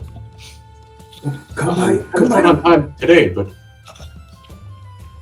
Well, Pi, you can always lead whenever you want. I mean, you're holding the hammer. That's technically, I think you have more of an authority than I do. So you can always do that. the hammer, he calls it. The hammer. The king's hammer. The camera. That one piece was the king's hammer. Do you want to hold it? I'd love to. Yes. You hand it to him, And we'll see. it's like he's not worthy. It's like Mjolnir. It just falls. It like budges a little because all dwarves are like a little worthy, you know. But he's just not like capable of wielding it. Like he could clean it. That's about it. Don't feel bad. It's literally what I was built for. That makes sense. You're definitely strong. If you can do what you did, all of your own accord, you're worthier than I'll ever be. Thank you, Pi. It means a lot, especially from you. Can I bless you all before you go? Yes. Absolutely. Go for it. Xardaar's like, give me the bless. He casts bless on all of you. Damn, you can do 4 blesses at once? God. Sure. 5. The power of Moradin. Oh, I forgot about White Fang. We always forget about White Fang. We need to have a 6th account that Falcon owns. That's just a picture of a dog. Yeah. Wearing a hat. Yes. All right. Yeah. Where do you guys want to go to next? Oh shit! I ripped the hat off of White Fang's head. Forgot about the fish. And Zip We Switch. left it No, he's in the fish bowl. up there. It was in a bowl. Yeah. In Xanathar's main antechamber thing. Yeah. Oh, Yeah. I think you left him there. Yeah. Well, I would like to We go still have to some Xanathar's fish. Citadel. If we're talking about where we want to go. It's pretty Well, far away. It's very far away, away. and that's the part that I'm writing after this arc. Oh, okay. Yeah. I mean, like, you're gonna go there. There's gonna be things there. But like, it's like when you Thanks, go, dude. you don't have a key to enter this door yet. Yeah. The loading Damn. screen is in the way. we You can't want a high get there enough level. time of year. Yeah. This memory is not available right now. Oh, Yes. God.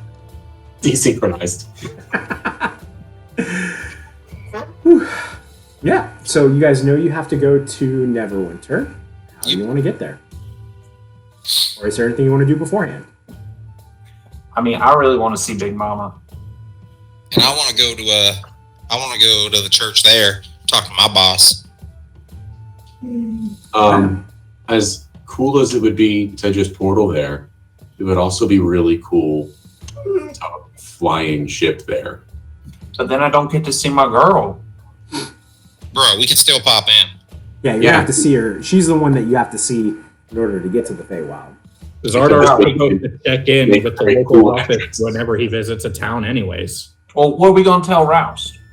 I know he's expecting us. It might seem a little odd if we just... Oh, shit. We need to keep up appearances, don't we? All right, we'll leave the boat.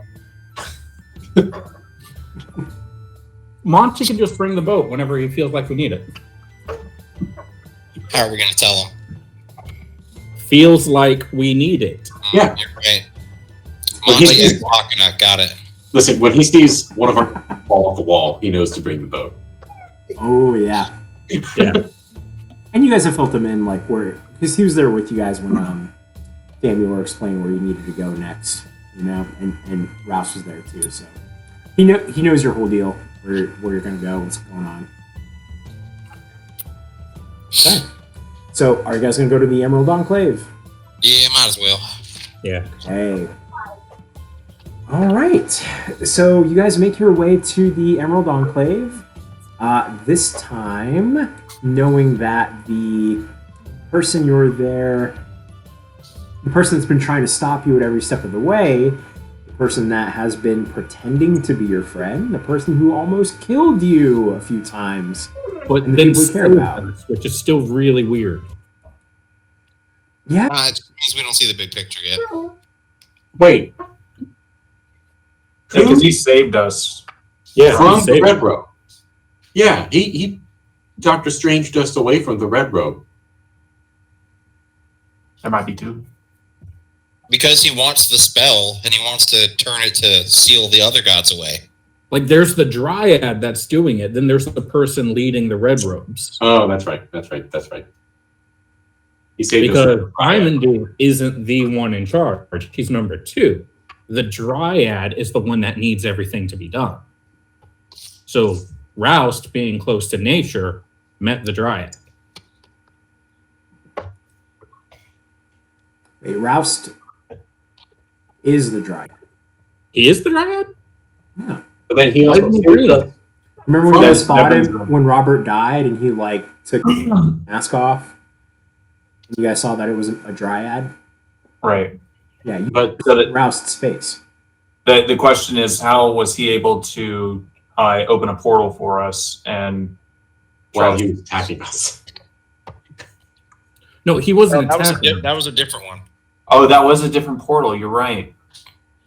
Yep. We're talking about the crystal ball. Yeah. Like, he saved us from that after leaving us to die. Yeah, I was mixing up the fights because I was thinking about the one where he killed Robert, and I thought the portal that opened was actually like Rouse trying to save us, but it was Marjorie. he left the portal open, and we just like dove through. Oh, he threw the portal at us. When we were different fight. escaping the crystal place. Yeah. Whatever. He didn't fight you. He there was a guardian of the grove there, which he had put some thorns in that one's mouth, and that one turned into a crystal golem. Attacked you guys.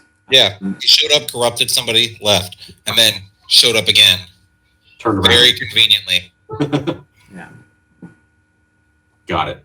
I'm. It makes sense now. I'm there. Yeah, there's some stuff going on. As we're heading there, I sent the message, "Hey, boss, we're coming." It's red.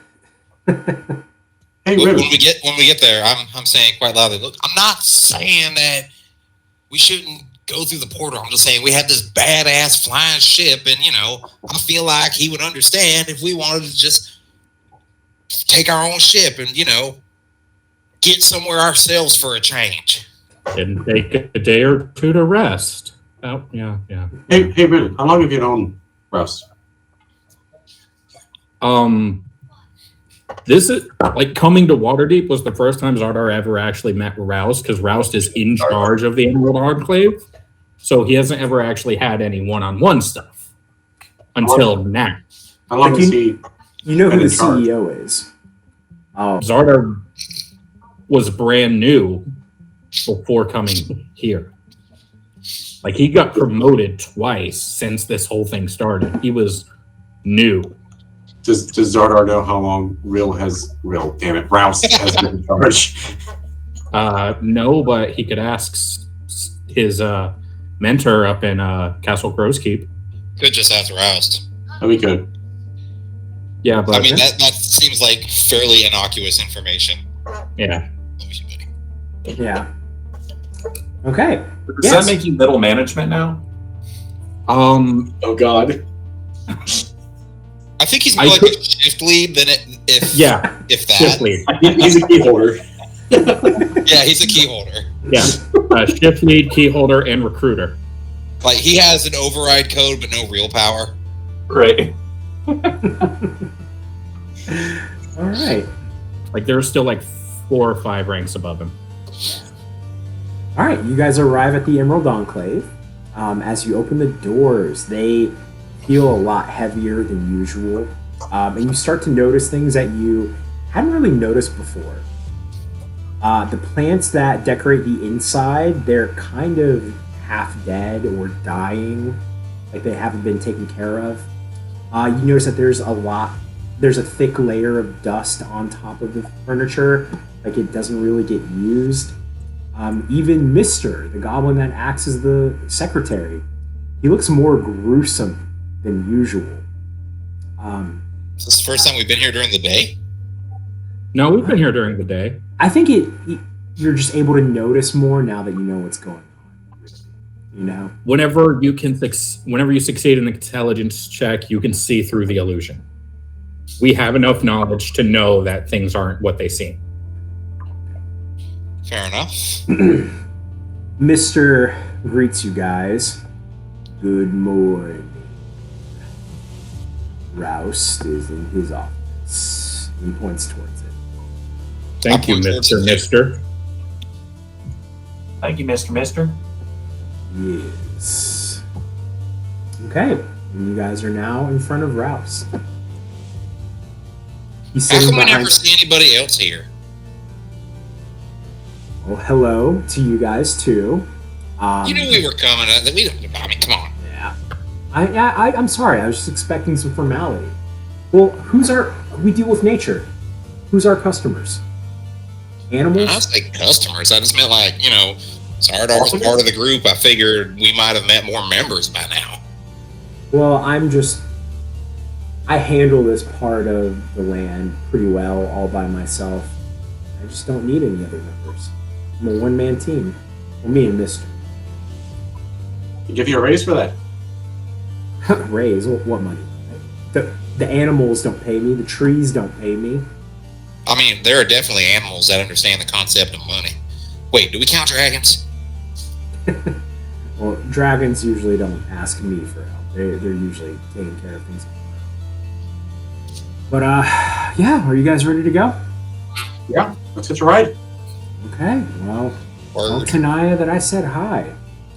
He opens up his bookshelf and it slides open, revealing the portal behind him with the runes and everything written on it. That's Sure still you don't pretty want any badass. jerky. What was that? You sure you don't want any jerky? It gives you special powers. Oh, yes, like I said, my customers are mostly animals, so I just prefer not to eat them. But you eat plants. Yes. Well, I have to eat something. I'd rather eat something that doesn't really feel than something that screams when you kill its throat. I mean, do aberrations count as animals? I mean, they bleed. But they're like perversions of the Oh, natural great. order, right? Yes, they are, but that doesn't mean I want to eat them. Wouldn't it be like the Please. one guilt-free thing you could eat? Thank you, but I'm They are fine. not natural. That they're not a natural thing in this world. So killing them Why have should be a a service surprise? to the nature. I mean, like if you was in the whatever realm that they are indigenous to, then I would understand. I wanted to eat it, but it's a big word. I read it once, but I would assume here, like if we're worried about preserving the natural cycle of nature, well, let's kill and eat the things that are not even part of this realm. Listen, guys, kill it. I'm fine with that, but I'm not going to eat it. Man, So- I don't understand these vegans, and I just walked to the portal. But are you one of those ones that you won't eat something that has a face? No, I just don't eat things that bleed. Face or no I mean, face? It's What about not trees? sap. They got The sap. tree's blood. Sap is not blood. Tomato, potato, whatever. Look, you could have a delicious beholder lettuce and tomato right now. I'm just saying. I'm fine with things. Hold the beholder.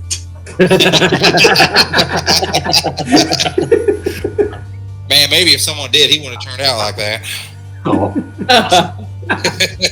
That's why he's so upset. He has a big stinky diaper. He is a big stinky diaper. Yeah. Oh man. Huh. I just thought of something that I will tell the guys when we are out of range. If he's the Dryad, if we were to banish him, well, you know, pretend this is happening either before we got here or after. If we were to banish him, where would he go? To whatever plane the world tree's at. He'd probably just come right back. Huh. I mean, we know he can portal around, Yeah. and he'd just be pissed at us. Yep. Okay. You guys ready to go? Yep. Yeah. Hey.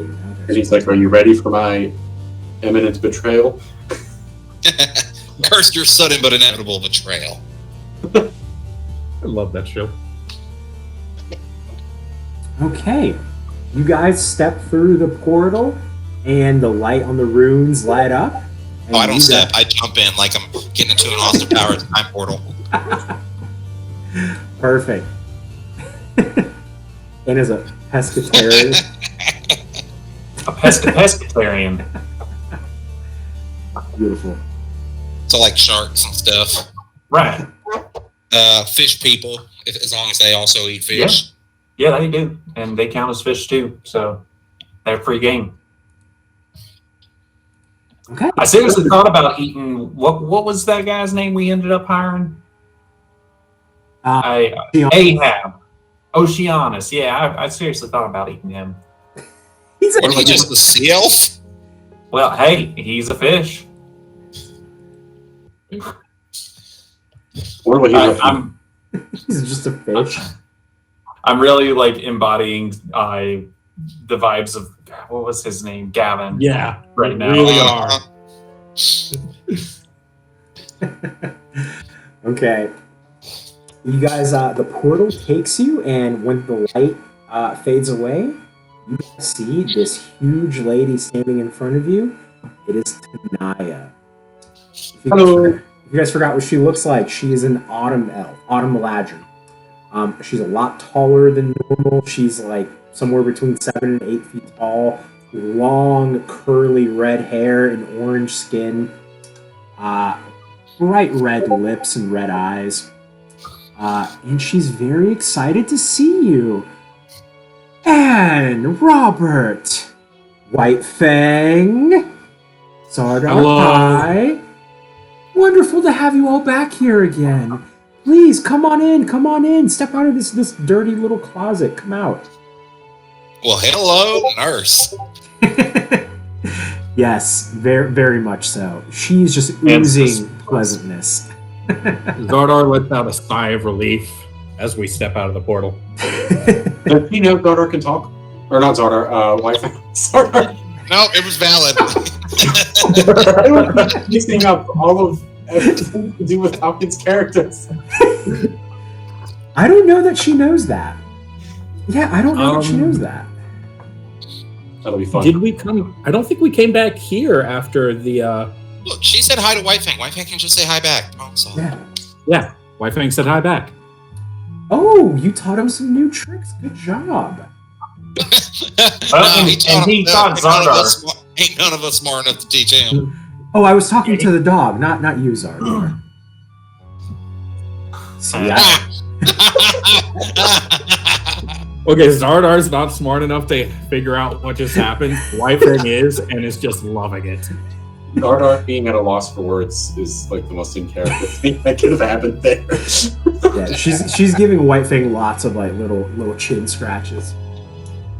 It's and just like entering the Emerald Enclave in the other place, it's a much different feeling entering this one than the other one. And now you're able to see things a little bit more clear here too.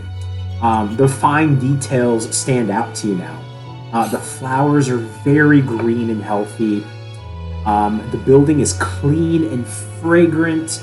The sun gleams off the window that's hanging off the entrance. It just looks like Tanaya is the real deal. She cares about this place and she takes care of it. She's probably someone you can trust. Can we tell her? I think to the boys. Probably not yet. Well, I mean, I feel like I got an idea.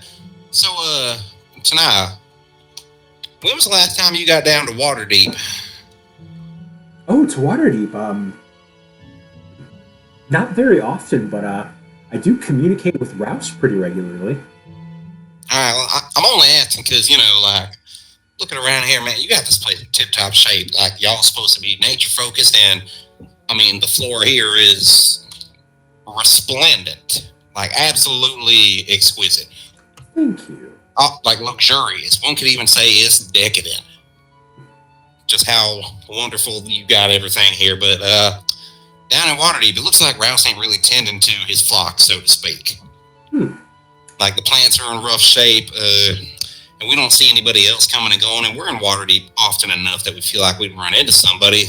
Like, it's just dusty there. I feel like he's really withdrawn, kind of keeping to himself. I mean, yeah. Some of that makes sense, but certainly not all of it. For example, Roust, he doesn't have any underlings. He prefers to do everything himself, and he's more than capable of doing so. And, you don't see any of the members of my guild here at Xardaar. They usually come and they spend a few minutes. I give them an assignment, and then they leave. If people are here, then they're not exactly working. But that's just how I run my guild. Roust is a one-man show. But now, you're saying that the plants are not being tended to? Yeah, I'd say like you can bring them back for sure, but they're in trouble. Like if you was to go to a nursery right now, they'd definitely give them to you for like 75% off. That is odd, We take nature, and that does involve the plants and our care as well. Maybe Roust is... I don't know. I don't have any explanation or excuse for him. It is odd. He shouldn't be doing that. Maybe it's all that talk of balance that he was going on about. Everything's so nice here, so maybe he thinks he needs to keep it shitty there. Yeah, he's not a big fan of that. He prefers, why can't things just be good without something bad happening? I tend to stay out. It sounds familiar. Yeah, he does go off about it. He's been going off about it for quite some time now. At least a few months. For how long? I mean, I've known him for years, decades even. He's always mentioned it, but recently, a few months ago, he really just... I've spoken with him. He's gone on about it non-stop. It's the only thing he seems to talk about, honestly. How long has he been with the Enclave? Oh, centuries. Oh. Before my time. Before I've been here. And, that kind of brings me back to why he sent you to me. The Eladrin, my people, my race of elves, we're not from this plane. We're from the Feywild. And you need to get there, don't you? Yes, of course. Yeah, it's on our checklist. And can I ask what it is that you're after? Rouse didn't really fill me in on too much. Robert Gundam. What are we after? I forgot. We're after a Gundam. Some ingredient, right? It was a crown. Fairy's crown. Yes. It's called the Fairy's Light. Yeah, we need multiple. You tell her that, and she goes, Oh my goodness! I wish I would have known. I was just in possession of it. Oh man! All right, Go to. do tell. Well, the reason I was in possession of it is because Looking at I am notes. the ruler of the Autumn Court. Oh damn, girl. Oh, tits. I mean, I figure you was somebody. you don't need to be stunned or anything, but you are speaking to royalty. Oh, I'm stunned. Madam, there I'm are always many stunned. things about you that are stunning. You being a royal, it just befits one of your glorious stature. Thank you. Those kind words do feel good. I'm rolling persuasion here because Robert's kind of into her now. Oh, I think we're all. Robert just got over a bad breakup. He's not ready for this. It's fine. hey, she ain't your rebound. Get out of here. So, Look, Real we're going to the quick. Feywild. I'll have my rebound there and come back. Shit. I already called dibs. real quick, who told us about Respect the bro code, man. the potion that we've been trying to Thamior. get the ingredients for? Famior and Rouse. And Rouse. So and Rouse definitely knows that he's allowing us to do it, which means he's probably planning to take it from us and use it against Marjorie or something. So I don't know if we should continue this course of action. Probably should have said this earlier, but What, looking for the crown? looking for a potion to kill a god that we're doing for a guy who it's wants one to of kill the a different ingredients. god. Well, remember, Rouse said that what we were doing, like, what if we could hit all the gods with it? Yeah. Because it sounds like he knows of a way, and that was his plan all along. Like, get everybody but Mr. T out of the way. And then, lo and behold, with only one god left to believe in, here he is. And let me remind you guys on the lore in case you forgot. They I probably sealed Therisden away in the World Tree. The World Tree has a dryad, the only known male dryad, and that dryad is Roust. So, Roust and Therisden, they're more like roommates sharing a one-bedroom apartment. Could a dryad bond to a different tree? I mean, Probably not the world tree dryad. there's ways, but Like, we could probably learn more about that in the Feywild. That's true. Yeah, we can ask there. I think we should just keep our eyes open and ask a lot of questions because there's probably a lot we can learn there about this. Yeah, I feel like Anne probably wants to know more about the world tree specifically, and like, what if we just plan a new one and burn the old one down? Can that work? Seems like a dumb idea, but it's an idea. That's what they do with bananas. I mean, there's a whole group of Firbolgs that would honestly just dedicate their lives to a world tree. If we plant my arm, does it grow another Robert? Maybe. No, but You it'll wanna try? probably grow another person. It'll probably grow a tree. at the end of this campaign, like 3 years from now, hopefully not that long, Robert will be dead, and the last thing we'll see is Anne planting Robert's hand, and then like a little human hand sprouting from it. A little baby Robert head comes out. And Yeah, it's going to be like Baby Groot, but Robert. Planted like this. Yeah, literally. You bitch. Sorry. You bitch. Now say I am Robert like that. Oh boy. We found your next character. Oh my god. Holy shit. Whew. Okay. Good, Vinny? Yeah, that just caught me way off guard. Okay. Whew. It's all better Sam Rice than you there. She says, well, I can definitely take you there, but I need to get ready first. She does a motion with her hand and, like a spinning motion, and her clothes start to change. Her green pants and vest turn into an elegant and short orange, red, and brown pants with a leather shirt on top and shoulder pads.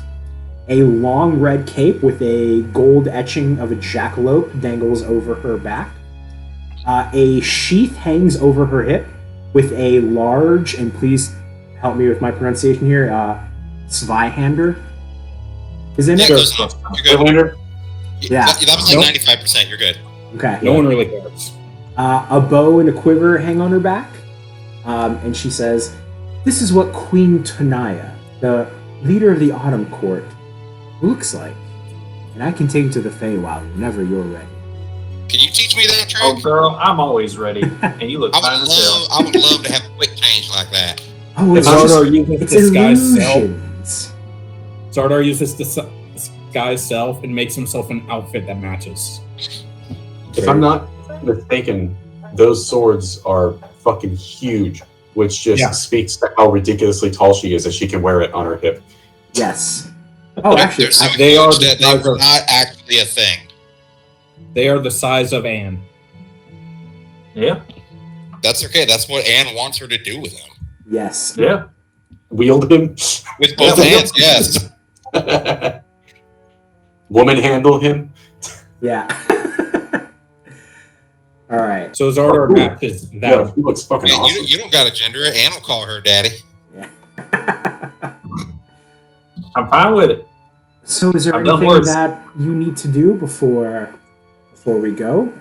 I mean, I wanted to pop by the church. Go right ahead. We need to talk to a few gods. I'm ready Also- whenever you are. Also, just like super quick question, what did we ever do with Pie's dog? Because the family we got him from is here. Vixen, he's probably on the ship. Yeah, he's on the ship. They said to keep him, didn't they? Right, Yeah, but that's you know, right. I felt like this would have been a good time to bring him. Oh, yeah. Well, you know what? I brought him. I Dog didn't mean sitting. to, but I did. So you brought Bigson with you? Sure. Are you going to return him to the family? Is that what you're doing? I'll let him say Oh, hi. he He's tried. the big Well, one. hi. Here's the thing. He was very useful when he was Mud Pie. And I could use him in combat. But now He's a companion. He's a only in danger. Dog.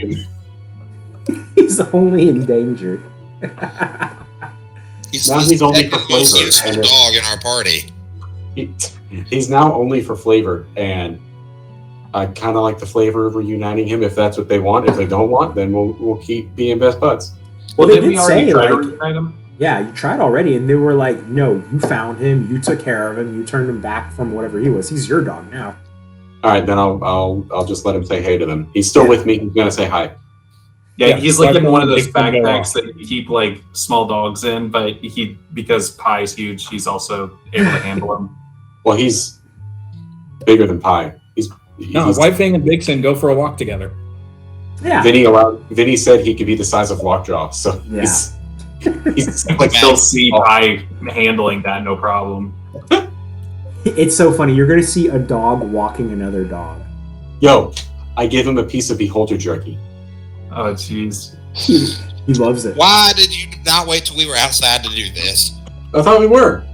You see him Oh. go up to a tree to like go take a dump, Believe and himself. he just blasts it.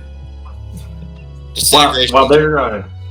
While they're doing that, though, Anne wants to stay and talk to Tanaya, mainly just to get information about where they're going, the different courts, and any information that may be helpful. I cast Okay. bless on Anne for his inevitable flirt. For his what? Inevitable flirt. Oh, okay. Okay. Oh, you know what's coming by. So let's Xardaar That's needs not a to send dagger a in my message hands. to, the cast Xardaar needs to of send a message. message. Okay. Let's deal with Robert first, because Robert was the one that first needed to do stuff.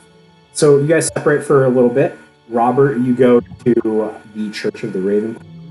As Yep. per usual, there's a lot of older folk here. A reminder, people turn towards the Raven Queen whenever they're like on death's door, because she is the final judge to see if you go to your heaven or your hell. So people feel like, oh, I got to get in good with the Raven Queen so she can judge me better. But you also see that there's a few drow up here too. Drow typically worship Wolf, the Spider Queen, it seems like it's pretty easy to go from one dark queen to a different dark queen. So they see it as like a change more in convenience. But they're testing the waters. Yeah, so you're at the church. What would you like to do? Lots of crows flying around too, by the way. Okay, cool. Hey, yeah, I wanna go talk with the boss. So I walk right up to whatever statue calls to me, and I focus. I let my shadow take the shape of a raven. I glow a little bit, and I'm like, all right, I know you're there. Want to talk? You see, I died for a little bit. That was weird. Yeah, you see a raven lands on top of the statue and starts talking to you. Robert, you know what? I did see your name appear in my book, but as soon as I looked at it, it was quickly erased. Yeah, we kind of got overruled by Marjorie on that one. Like, she pulled me into her office, like, got right down on eye level. She's got real pretty eyes, by the way. Not that you don't, it's just, I've seen her eyes, I ain't seen your eyes. So, I can't really compare. But she told me it wasn't my time, and she took me back, and she got inside and piloted me like a meat suit for a little bit. In fact, I think I can still kind of taste it. I think I got a little bit of Marjorie juice left in there. Oh yeah, I can see you've been touched. I see your prints on you. Phrasing. But yeah, so we know Big Bad Mr. T, he's getting a little bit stronger. And we're pretty sure we found out who's behind all this. A fella by the name of Roust. We're about to be going to the Feywild, so I don't know if you're going to be seeing me there. I don't really know how that works. Well, as long as, birds can fly in the Feywild, I should be able to keep my eye on you. It's just, when you go underground, birds are not susceptible for that area. Yeah, ain't a lot of deep crows out there. Yeah. But I should be able to keep my eye on you. Thank you for letting me know. Now, I will let you know one thing. Sure. I do know Roust. And I have seen some strange things happen with his name in particular in my book. Just like you, his name has appeared in my book, but only for seconds. It seems as though I've never been able to collect. So I think that he has been, in fact, many times before. But something keeps bringing him back, or maybe someone keeps bringing him back. Interesting. Do you know if his name happened to pop up right around the exact same time mine did most recently? No, it wasn't around that time. Honestly, it's been years, decades since I last saw his name. Weird. Okay, so that means whenever he gets possessed, he's still alive. It ain't like I'm gonna kick you out and then bring you back when I'm done kind of thing. All right. So it ain't no necrofancy. All right. So what do you look like when you're not a bird? Well, look at the statue in front of you. That's me, Robert. I'm pretty sure you're not made out of rock. Well, of course not. I'm about 30 feet No, taller. but she is your rock. This is a very, very close likeness of myself. I'm just not made out of stone. But I am about the same color. And about 30 feet taller, short, purple hair. All right, I'd swipe right. Stone in my forehead. Stop. I know where you're going with this.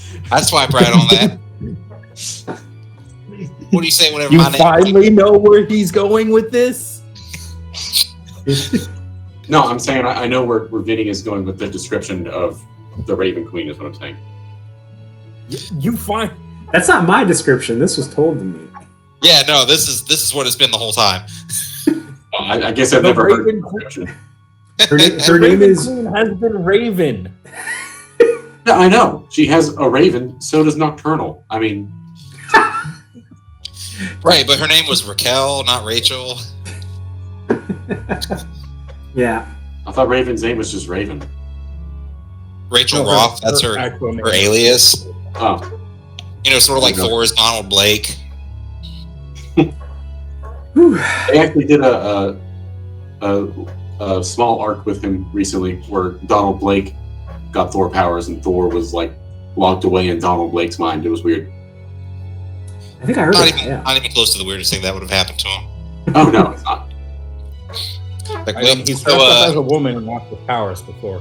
and Loki turned into a female horse and got pregnant. Your point? Yeah, That's not even in the comics. That's just mythology. that's Norse mythology. That's how he birthed Sleipnir. And Odin was like, "I like that horse." Yes, he was. That was the only cool part about all the Thor movies was that when Odin fucking took the Bifrost down to Jotunheim, he was riding Sleipnir and he Yeah. reared back and all 8 legs were kicking. I was like, ah. Which means that in the MCU, Loki Loki did got that. a horse pregnant. Loki did that. Oh man. Man, that's a weird family. Yeah. But yeah, so I say the Raven Queen. So like, what do you say when I come up in your book? You know, you just keep me around for a bit. Let me help out. You've never seen a bird wink before, but you see it now. I'll see what I can do for you, Robert. Well, that was creepy coming from a bird. I hope to see you do that with like a more human type face next time. Oh, well, The hopefully statue you never winks have at to you. see that.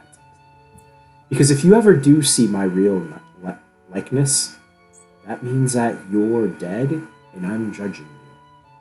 Well, I mean, that's going to happen eventually, right? Eventually, yes, half-elves do live a little longer than humans, but not as long as elves. And I'll worry about it then. We've got at least a century left. You know, Oh, that's good to know. I'll make it out of this. Unless it takes us a really long time. Yeah. Good point. What if we hit don't know how another the time? time dilation What if works we hit in the another field. time skip bouncing between planes? Crap. Come back and it's 200 years later. Like, damn it, now I am going to die. Yeah. House is still alive. Scales are imbalanced. You might get sent a little early. Yeah. Alrighty. Well, if you run into Marjorie, tell her I said hi. Tell her I can still I'll feel tell her it. thank you. That's what I'll tell her. Yeah, that makes a lot more sense. Go with that one. I telekinesis to Robert. Probably tell Marjorie about Roust as well. Oh yeah.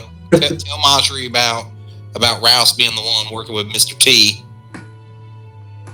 Oh, if she doesn't already know, then she will. All right. There's got to be something we can do to stop him from getting in there. We'll see. And you know, if she ever decides to pull my puppet strings again, I'm good with it. Just a heads up is all I need. Is there anything else I can do for you, Robert? No, just keep thinking about me and watch this cute little tush walk away. And I'll give her a little shake as I strut out with my shadow in a full raven of glory. Beautiful, beautiful. You really, I will say, like, being like, she's like your pact person and like your oath person. Being in like her church, you definitely feel like more powerful. Like same with you, Pi. If we ever do like a fight in like that happens in the church of your gods, maybe some stuff will happen. That would be dope. Yeah, it's like home turf, home field advantage, you know? All right. Now let's cut to Xardaar. Xardaar, what did you want to do? I need to send a message to my instructor back at Castle Crow's Keep. Okay. There's definitely like a crow's nest where people send messages. There's a man standing up there and he says, you want to send a message, it's going to be 5 gold. Talk to the Emerald Enclave. This is official business. Oh, that's fine. They owe me money anyways. And he pulls out a ledger book and like dots some money in there. How many messages? 1, 2, or 3, 4? How many? Enough to be sure it gets there. Okay, I'm just going to put down 3 for good measure. Okay. All right. What message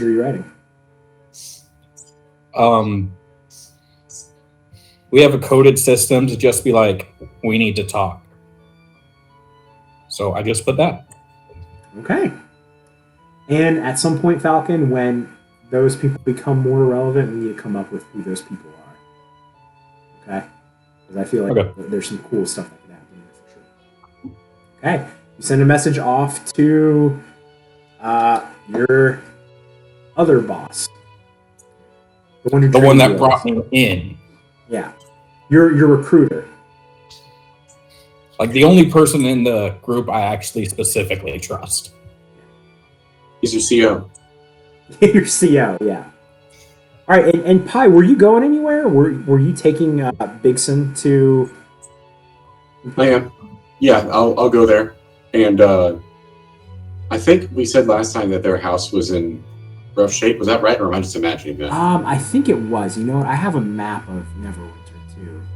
Because I have something I can do now at 10th level, and I would love to waste it on fixing their house. Yeah, they're in the floor area. Wait, did you say 10th level? I'm level 10. Oh, I thought you meant like a level 10 spell. It's something he got at 10th level. Yeah. Okay. The only thing clerics get at level 10. And it's worthless, but maybe it'll work. Okay. There you go. I moved the map to Neverwinter.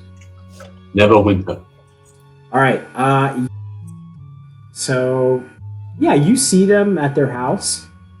They're working. They seem to be a little bit better. The mom was sick, and you guys use it to feel a lot better. Heal her pretty much. But it's now just like the mom, like I forgot her name. Junebug. Yeah, Junebug's younger sister. And yeah, it's just them two. They're out there working. And they see Bigson. Bigson runs up to them. Bigson, what are you doing back here? And then they see you, Pi, and White Fang as well. I say hi. I'm sure White Fang says hi as well. Yeah. Yeah. White Fang's just really there to translate for Bigson. This is the first time I've ever been able to talk to Vincent. Oh my god. What are you folks doing back here? Well, we've got some business here in Neverwinter. Forgot where we were. And I knew I couldn't come here without stopping by and letting Vixen say hey. Well, yeah, thank you. This is great. How's he doing? He's great. I mean, I'm a pretty busy guy, and I'm doing some dangerous stuff, so I can't really bring him with me all the time, but he's a good boy. He's well behaved for a dog of his size, and he gets to see a lot of the world now. Well, that's incredible. Do you want to leave him here with us for a little bit while you run around the city? Sure. What shape is our house in? Is it in good shape? It's definitely got a lot better. It's like no longer deplorable, but like it could definitely use some upgrades. Is there anything you'll need? You could fix our stove's been acting up. We can't cook because the pipes put the smoke in. You can't cook. It's already in their kitchen. And they call it a mine. Yeah, like one of the pipes is like not firmly connected, so whenever they cook, they put like wood in there to warm the stovetop. Smoke gets into their house, and they can't have that. They can't breathe. I rushed in there, and I luckily mending is a cantrip. I mend the fuck out of that stove. Hell yeah. And also, And he opens his sandwich hole. Oh, I do. I feed them. And I want to do something that I haven't had the opportunity to do yet. I'm going to roll a percentile die, and I'm going to see what happens. Okay. And tell me what the description of this ability is, in case I forget. Oh my god! 00 is 0, right? Of course it is. Are you sure? Yeah. No, that's 100. But the big one, if it's 2 zeros, Yeah, that's 0. 0. that's 0. So you got 10? No fucking way! God damn, I already said I was gonna waste this, so I can't use it for anything cool. It's fucking Divine Intervention. In my first roll, I get it. Wait, what do you have to roll under? My level, which is 10. I have to Oh, roll like D100 and you have to roll under a 10? and I did! A 10 or under. Oh, so you did it. I did. Okay, hell yeah, you did it. But I already said I'm gonna waste it on fixing their house. Hey man, it works. You wanted to do this. Oh God, I hate this. So yeah, no, I mean, I basically pray to Morden and I say, listen, these people are just, they're trying to live their best life. They're good folks. They've had a rough time. You just help them out. Their living situation is really rough, and whether that means fixing this or finding them something better, if you could just help them out. And I pray real hard, and it worked. And you get to decide how that manifests. Your hammer starts to glow, and you start thinking like, what am I supposed to do with this hammer? You know that with a hammer, you smack things with it. So your hammer's glowing. What do you do with it?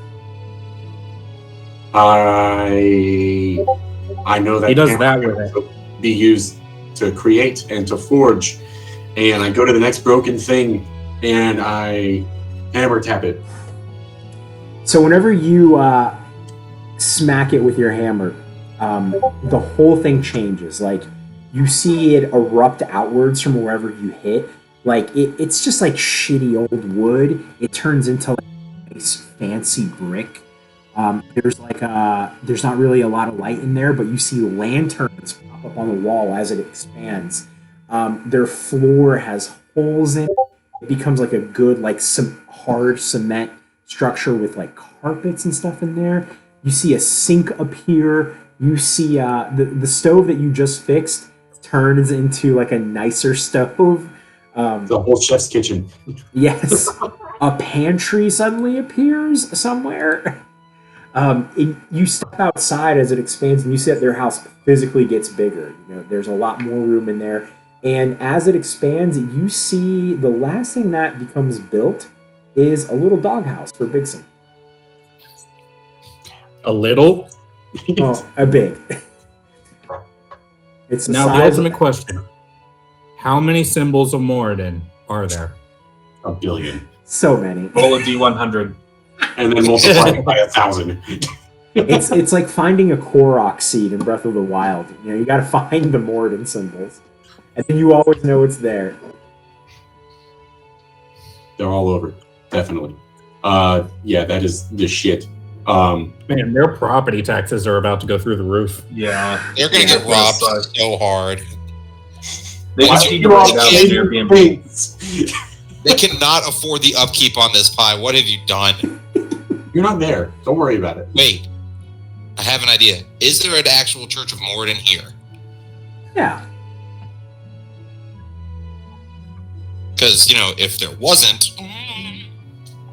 You could get, like, what's that thing called? Like, where you get, like, protection because it's like a site where something happened. Sanctuary? Like a something like that. Yeah. Yeah. I would just like hallowed ground. It's like hallowed ground. Yeah. It's like there's an episode of like Parks and Rec where they do this. Yeah.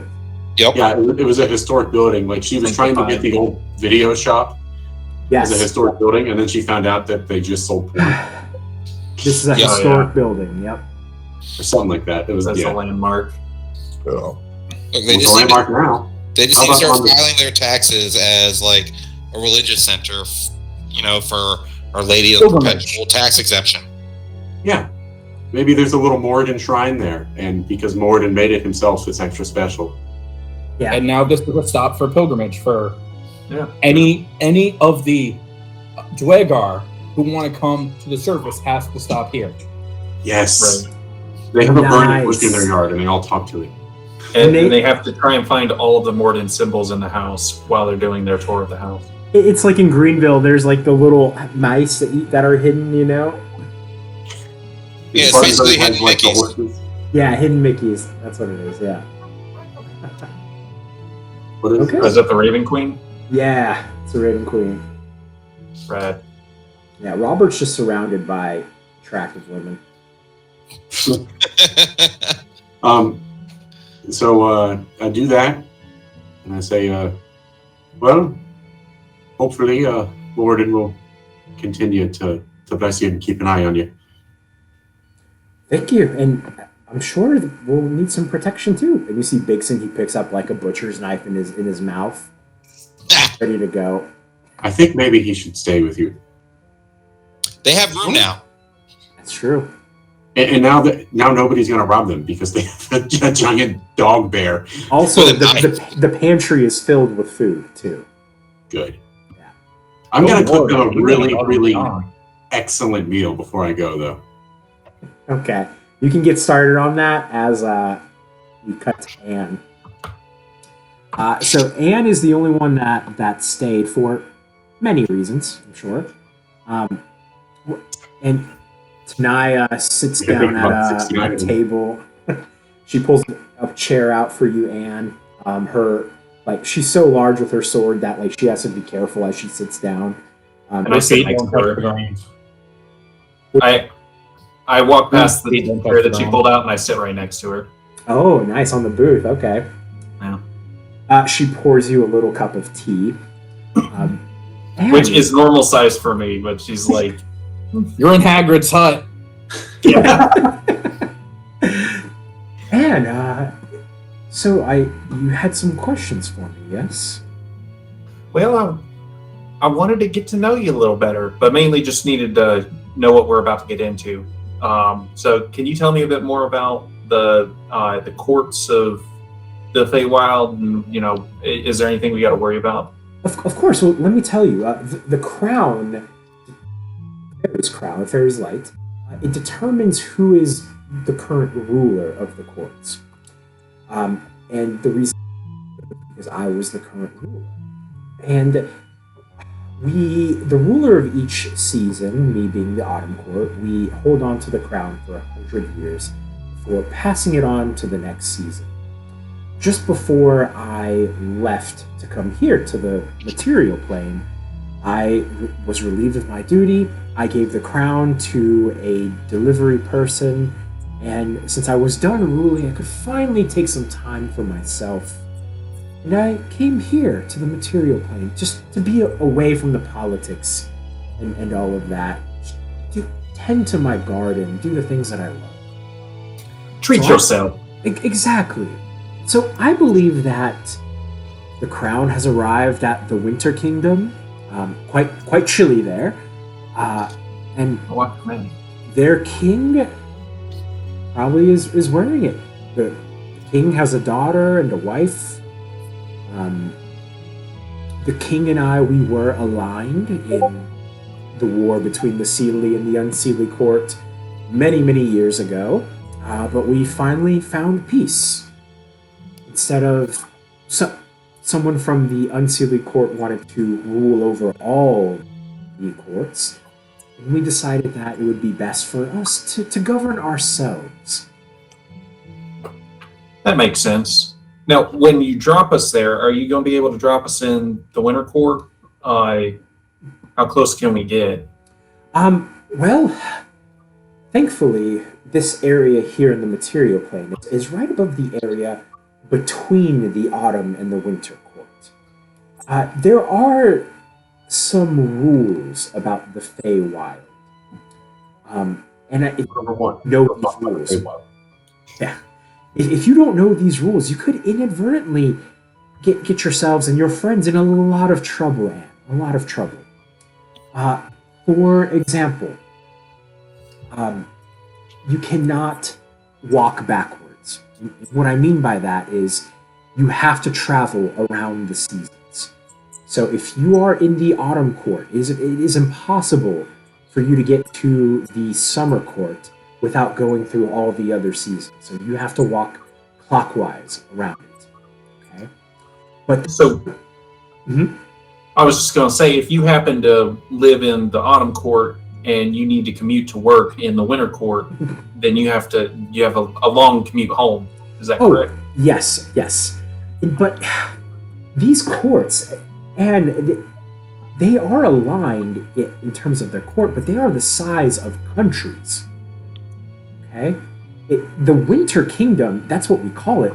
It's more like its own separate country. The Autumn Court is larger than Neverwinter, Waterdeep, Mystic Beach combined. It is incredibly huge. So Getting to the Winter Court will not a day's journey. It will take you some time. But there are some things that you can do. For example, there is a space in between each court. We don't have a name for it, but you can always go back one space that you've been to. So that commuting thing might be okay. And imagine it this way. Imagine like it's divided into 8s. You can always go back one. So if you're in the space between the autumn and the winter court, you can go back to the autumn court. Okay. So long as you haven't gone further. If you've gone to the winter court, and that's the furthest clockwise you've been, you can only go back to one space before that, which is the space between the autumn and winter, so on and so forth. Right.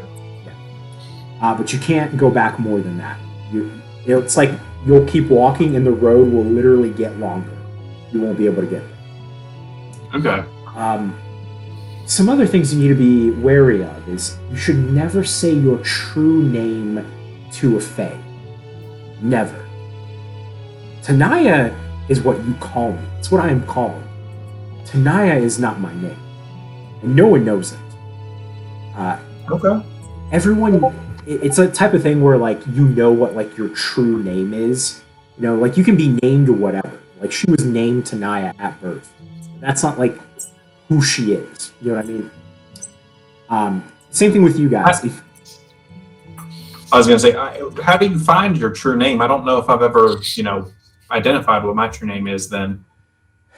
When you're in the Feywild, you just know. All right. And the way that you can get around with it is you can say your first name if you don't know your true name. Like, for example, Anne. Anne is not your name. Ancalagon is, correct? Yeah. That could work. You can just say, I am Anne. You can also just omit your last name. That'll be fine, too. But also be careful of how people phrase things. If someone says, can I have your name? And you respond to them, you are giving them your name. You're giving them control over who you are. So be careful. I see. So if they say that, what should I say? No?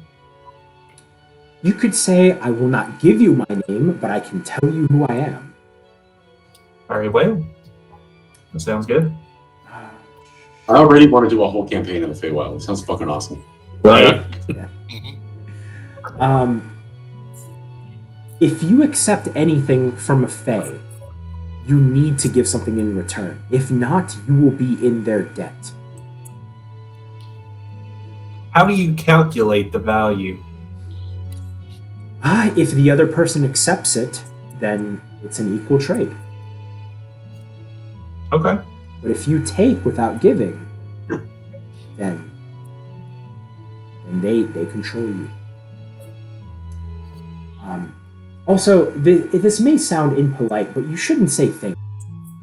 When you say thank you, it means that you owe them something. So I was raised down south. That's going to be a tough one to break. Yes, it will be quite difficult. You hear in your mind say, I appreciate you. There you go. You and Robert go, cool. I would say That's that, an easy one. yeah, you guys are all getting this too, you know. He's probably like projecting this out. Mm-hmm. And always keep your word. If you make a promise in the Feywild, there are sprites all over the plains that keep track of this. When you make a promise, it is not just a promise, it is a vow, it is an oath, it's a commitment. If you break it, you will be cursed. The Feywild is a beautiful place, but there are creatures there. People become deformed when they use the magic of the Feywild and they break their promises. It curses them, it turns them.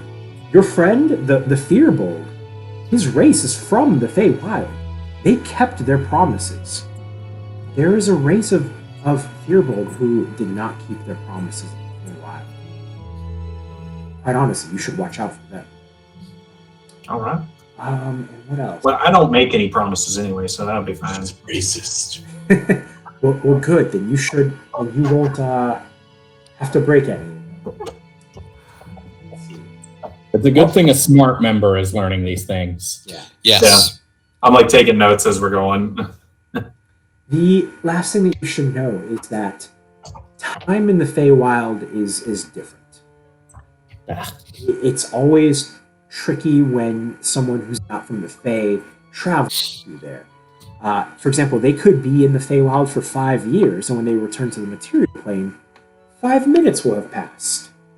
Or vice versa. They could be in the Feywild for 10 minutes, and 10 years will have passed. But I do know a way around it.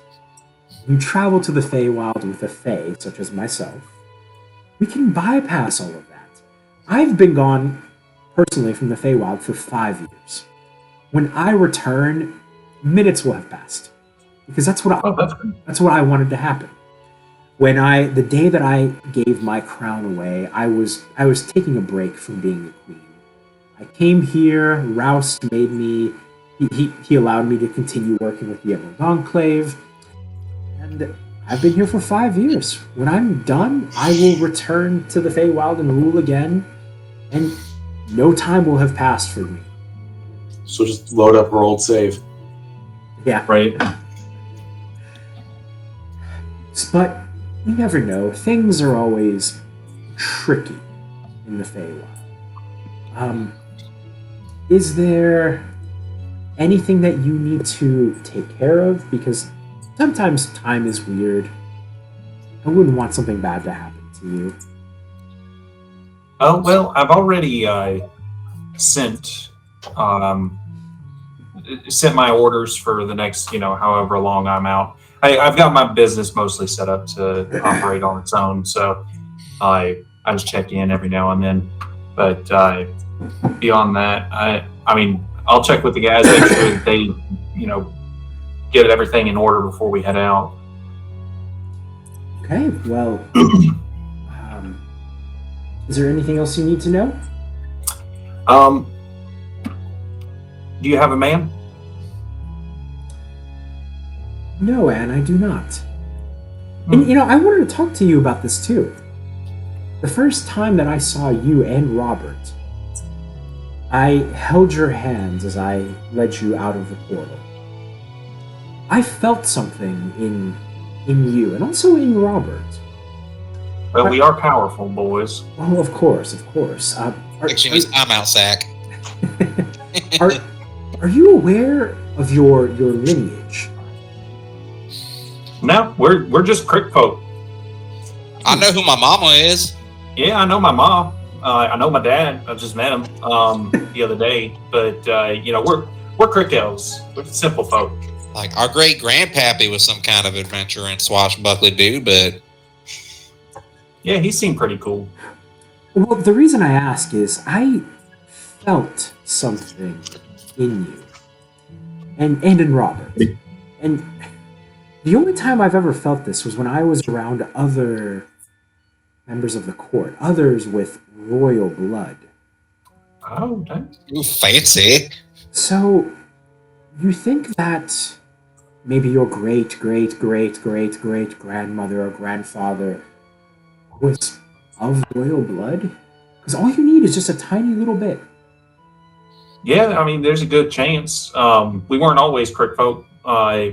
We moved into the area, but my ma is out right now, so I can't really reach to her to get our full lineage.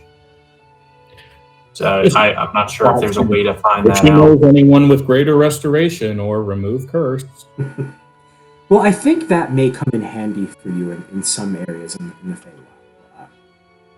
There's some things that only people with royal blood can do, and if that's what I'm feeling, I can't be certain. It may come in handy for you. Fancy. It's at this point that everyone walks in, and I'm sure you guys were able to catch all of that. Yeah, I text everybody real quick in the head. I'm just like, damn it, you couldn't have stalled any longer. All right, are you ready to go? Yes, your majesticness. I tell everybody about my channel, whatever I did. The thing you did with that. Yeah. Oh, they're aware, man. Divine intervention. They Divine saw a intervention. big old light off in the distance. Oh, that's cool. Huh, so that's what that looks like. Helmsman, set a course for the light. Oh, Can we bring a boat with us? A boat? Oh, I can't do something that large. Ah, Yeah. I don't know, though. All right. Well, let's. Very well looks then. like Anne's in luck after all. To the Feywild we go. She unsheathes her Svehander and she stabs it into the ground with both hands as a magic circle with runes encircling it appears on the floor. The wind starts to pick up as autumn leaves start to appear in the room and slowly descend onto the floor as they swirl around you and her. The scent of cinnamon and cloves fill the air. A light flickering off her sword catches your eye and starts to get brighter as the entire room is now just encompassed by this light. You hear a loud ringing in your ears. The light fades, revealing that you are now somewhere different. You look around and you see that you're in a room. You see that you are in a room with a table, some chairs, and one door. The ringing persists as Tanaya looks at you and speaks, but you just can't hear her over this ringing in your ears. You frantically look around at your surroundings, trying to get a grip on what's happening. Before you know it, a large creature covered in fungus kicks open the door and lumbers in. He looks like a fun guy. Oh, shit. All right, guys, let's do the prequel. You're welcome. You owe me. All right, but let me ask real quick. Let's see. It's 9:50 for you guys. This is a one shot, and I'll be honest, it's not like a 3-hour shot. You know, I think this could be done in like 1 hour max. But it is 9:50. I think we could go to 10:30 and do most of it. What are you guys feeling? Nah, I'd say start up with it next time. That way it can literally be like the first part of the episode. Okay. Right. yeah. Sound good to you guys? Yeah. Sounds good. Yeah. Okay. Well, hell yeah, guys. That was a lot. There was a lot of jerky. Plus, it gives me time to think of puns for my one-shot character. So Yeah. And feel free, like, you guys can still tweak them if you want. You know? I'm happy with Dinra, whatever. Nope, I'm good with my Winter Eladrin Circle of Spores Druid. I think it fits the whole Unseelie vibe pretty well. Oh, yeah. Also, Dylan, was I the only one who just kept thinking of the courts? No, I was doing the same exact thing. Yeah. Thinking of what? I was like, oh my god, someone tried to rule them all. Was it Gadflow? It's not shit. Who's Syrian? What's his name? I forgot. Syrian's actual name. There's it's Tiernok. Yes. What is this from? Kingdoms of Amalur. It's It written has by the R.A. best- Salvatore, who's written D&D books, so there's a lot of similarities. There's a whole Fey politics thing, and you can go to the Summer Court, the Winter Court, the House of Ballads, all the cool shit. Oh, yeah. It has the best summon creature ever. Yes. The Fair Gortha? Yep. He's so clanky and he hates animals.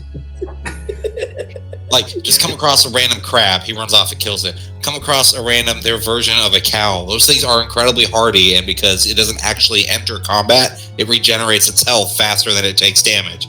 So he will stand there whacking at it until the spell wears off and he dissipates.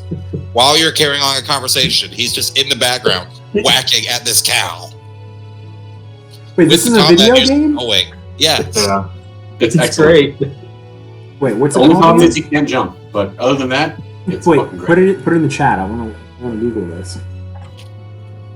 Vinny, do you know who Kurt Schilling is? He was Yes, a but picker. no. He's a pitcher for the Red Sox and other teams, but that's where he won the World Series. Oh wait, is this the crazy story that with Kurt Schilling, he like owned something? Yeah, he owned a video game studio and he fucking embezzled from it. That's what it was. Totally ruined him for me. He was and basically, the company defrauded the state of Rhode Island. That's what it was. Yeah, it's bad. I loved him. My dad got MLB Extra Innings in 2004, and he's like, "Hey, I used to love listening to the Sox on the radio when I was a kid. It looks like you're gonna have a pretty good team this year. Maybe you'd like to watch." So I started watching baseball with my dad, and they fucking won the World Series again. They broke the curse, and the fucking Sox game was that year, so I was super into it. And I was like, "This guy's name is my name. He's my favorite." And then we did that, and yeah. Hey man, don't meet your heroes. Yeah, that's what they say. The whole thing was just a clusterfuck. Like, the state of Rhode Island handled it poorly, the company handled it poorly. It was just bad all around. Especially when the game ended up turning a profit anyway.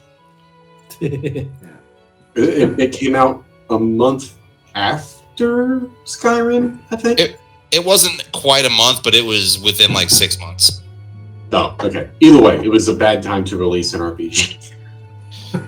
To release an RPG like that. Yeah.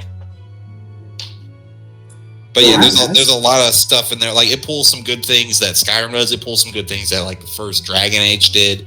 There's a lot of stuff in that you would just expect to see in a game now. And it's written. The story for the game is written by R.A. Salvatore. Yep.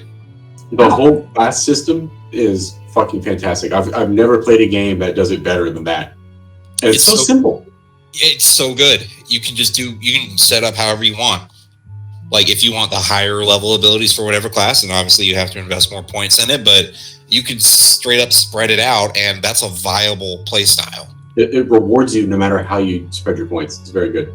Yeah. Because you basically get to choose it's sort of like a job class, but it's your destiny, really, your fate. And you do that, and it gives you like bonuses based on how you've allocated your abilities. And like, if you want to go all in on magic or all in on being just a tank, you get stuff there. If you want to literally spread everything out, be even all across the board, you get stuff for that. Like, it gives you bonuses based on being good at everything. That's pretty cool. But lowers requirements to wield weapons if you do it that way. Or if you do, my favorite, if you spec into mage, your dodge becomes a little blink teleport. But if you do a mage rogue combo, it becomes a poison blink, and you can blink through enemies and poison them. It's fucking awesome. Mm-hmm. Oh, that's cool. And it gets to where, like, no matter what your build is, you can control a fight. Yeah, and the combat is excellent. It's really good. Nice. Yeah, it's $40 on Steam right now. Worth it. Is that re-reckoning? Yes. Yeah, that's re-reckoning. You can't buy the original on Steam anymore. No? Oh, shit. Well, because remember, they got bought out, or the rights got bought out by, I think, THQ Nordic. Yeah, I've got the 360 version of the original still. I have the PC version and the PS4 version of the original. And then Re-Reckoning was free for a minute with PlayStation Plus, so I got that on. That's when I got it. Is that the first time you played it? Yes. It had been sitting there like in my wish list because I knew it was a game I would enjoy. But man, it takes me forever to get through games. I'm still doing Assassin's Creed Odyssey. That's a good one.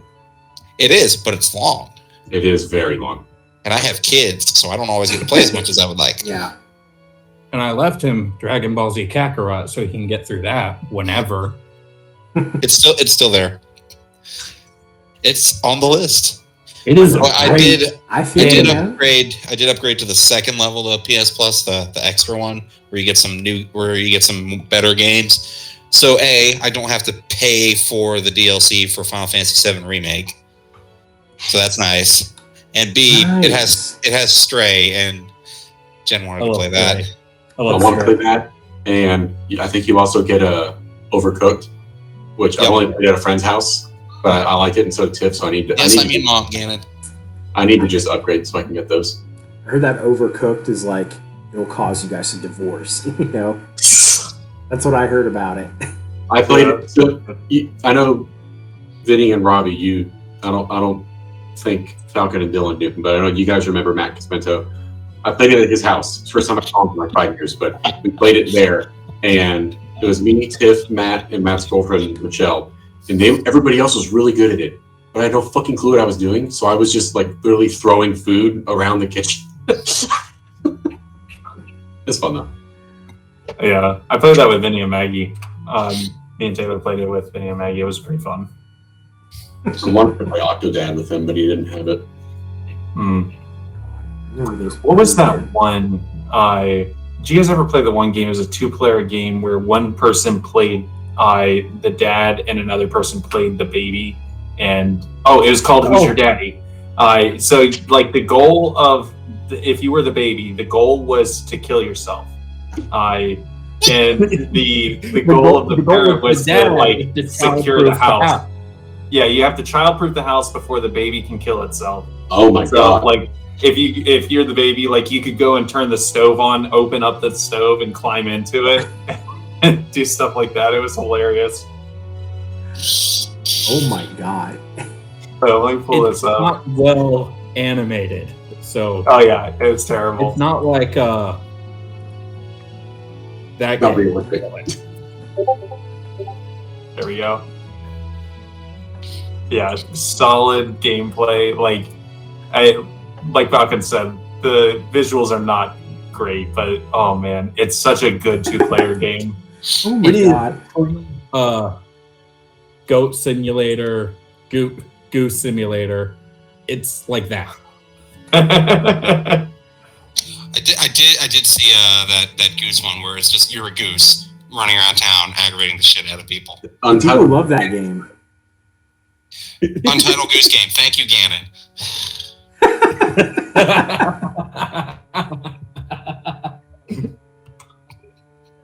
Oh my gosh.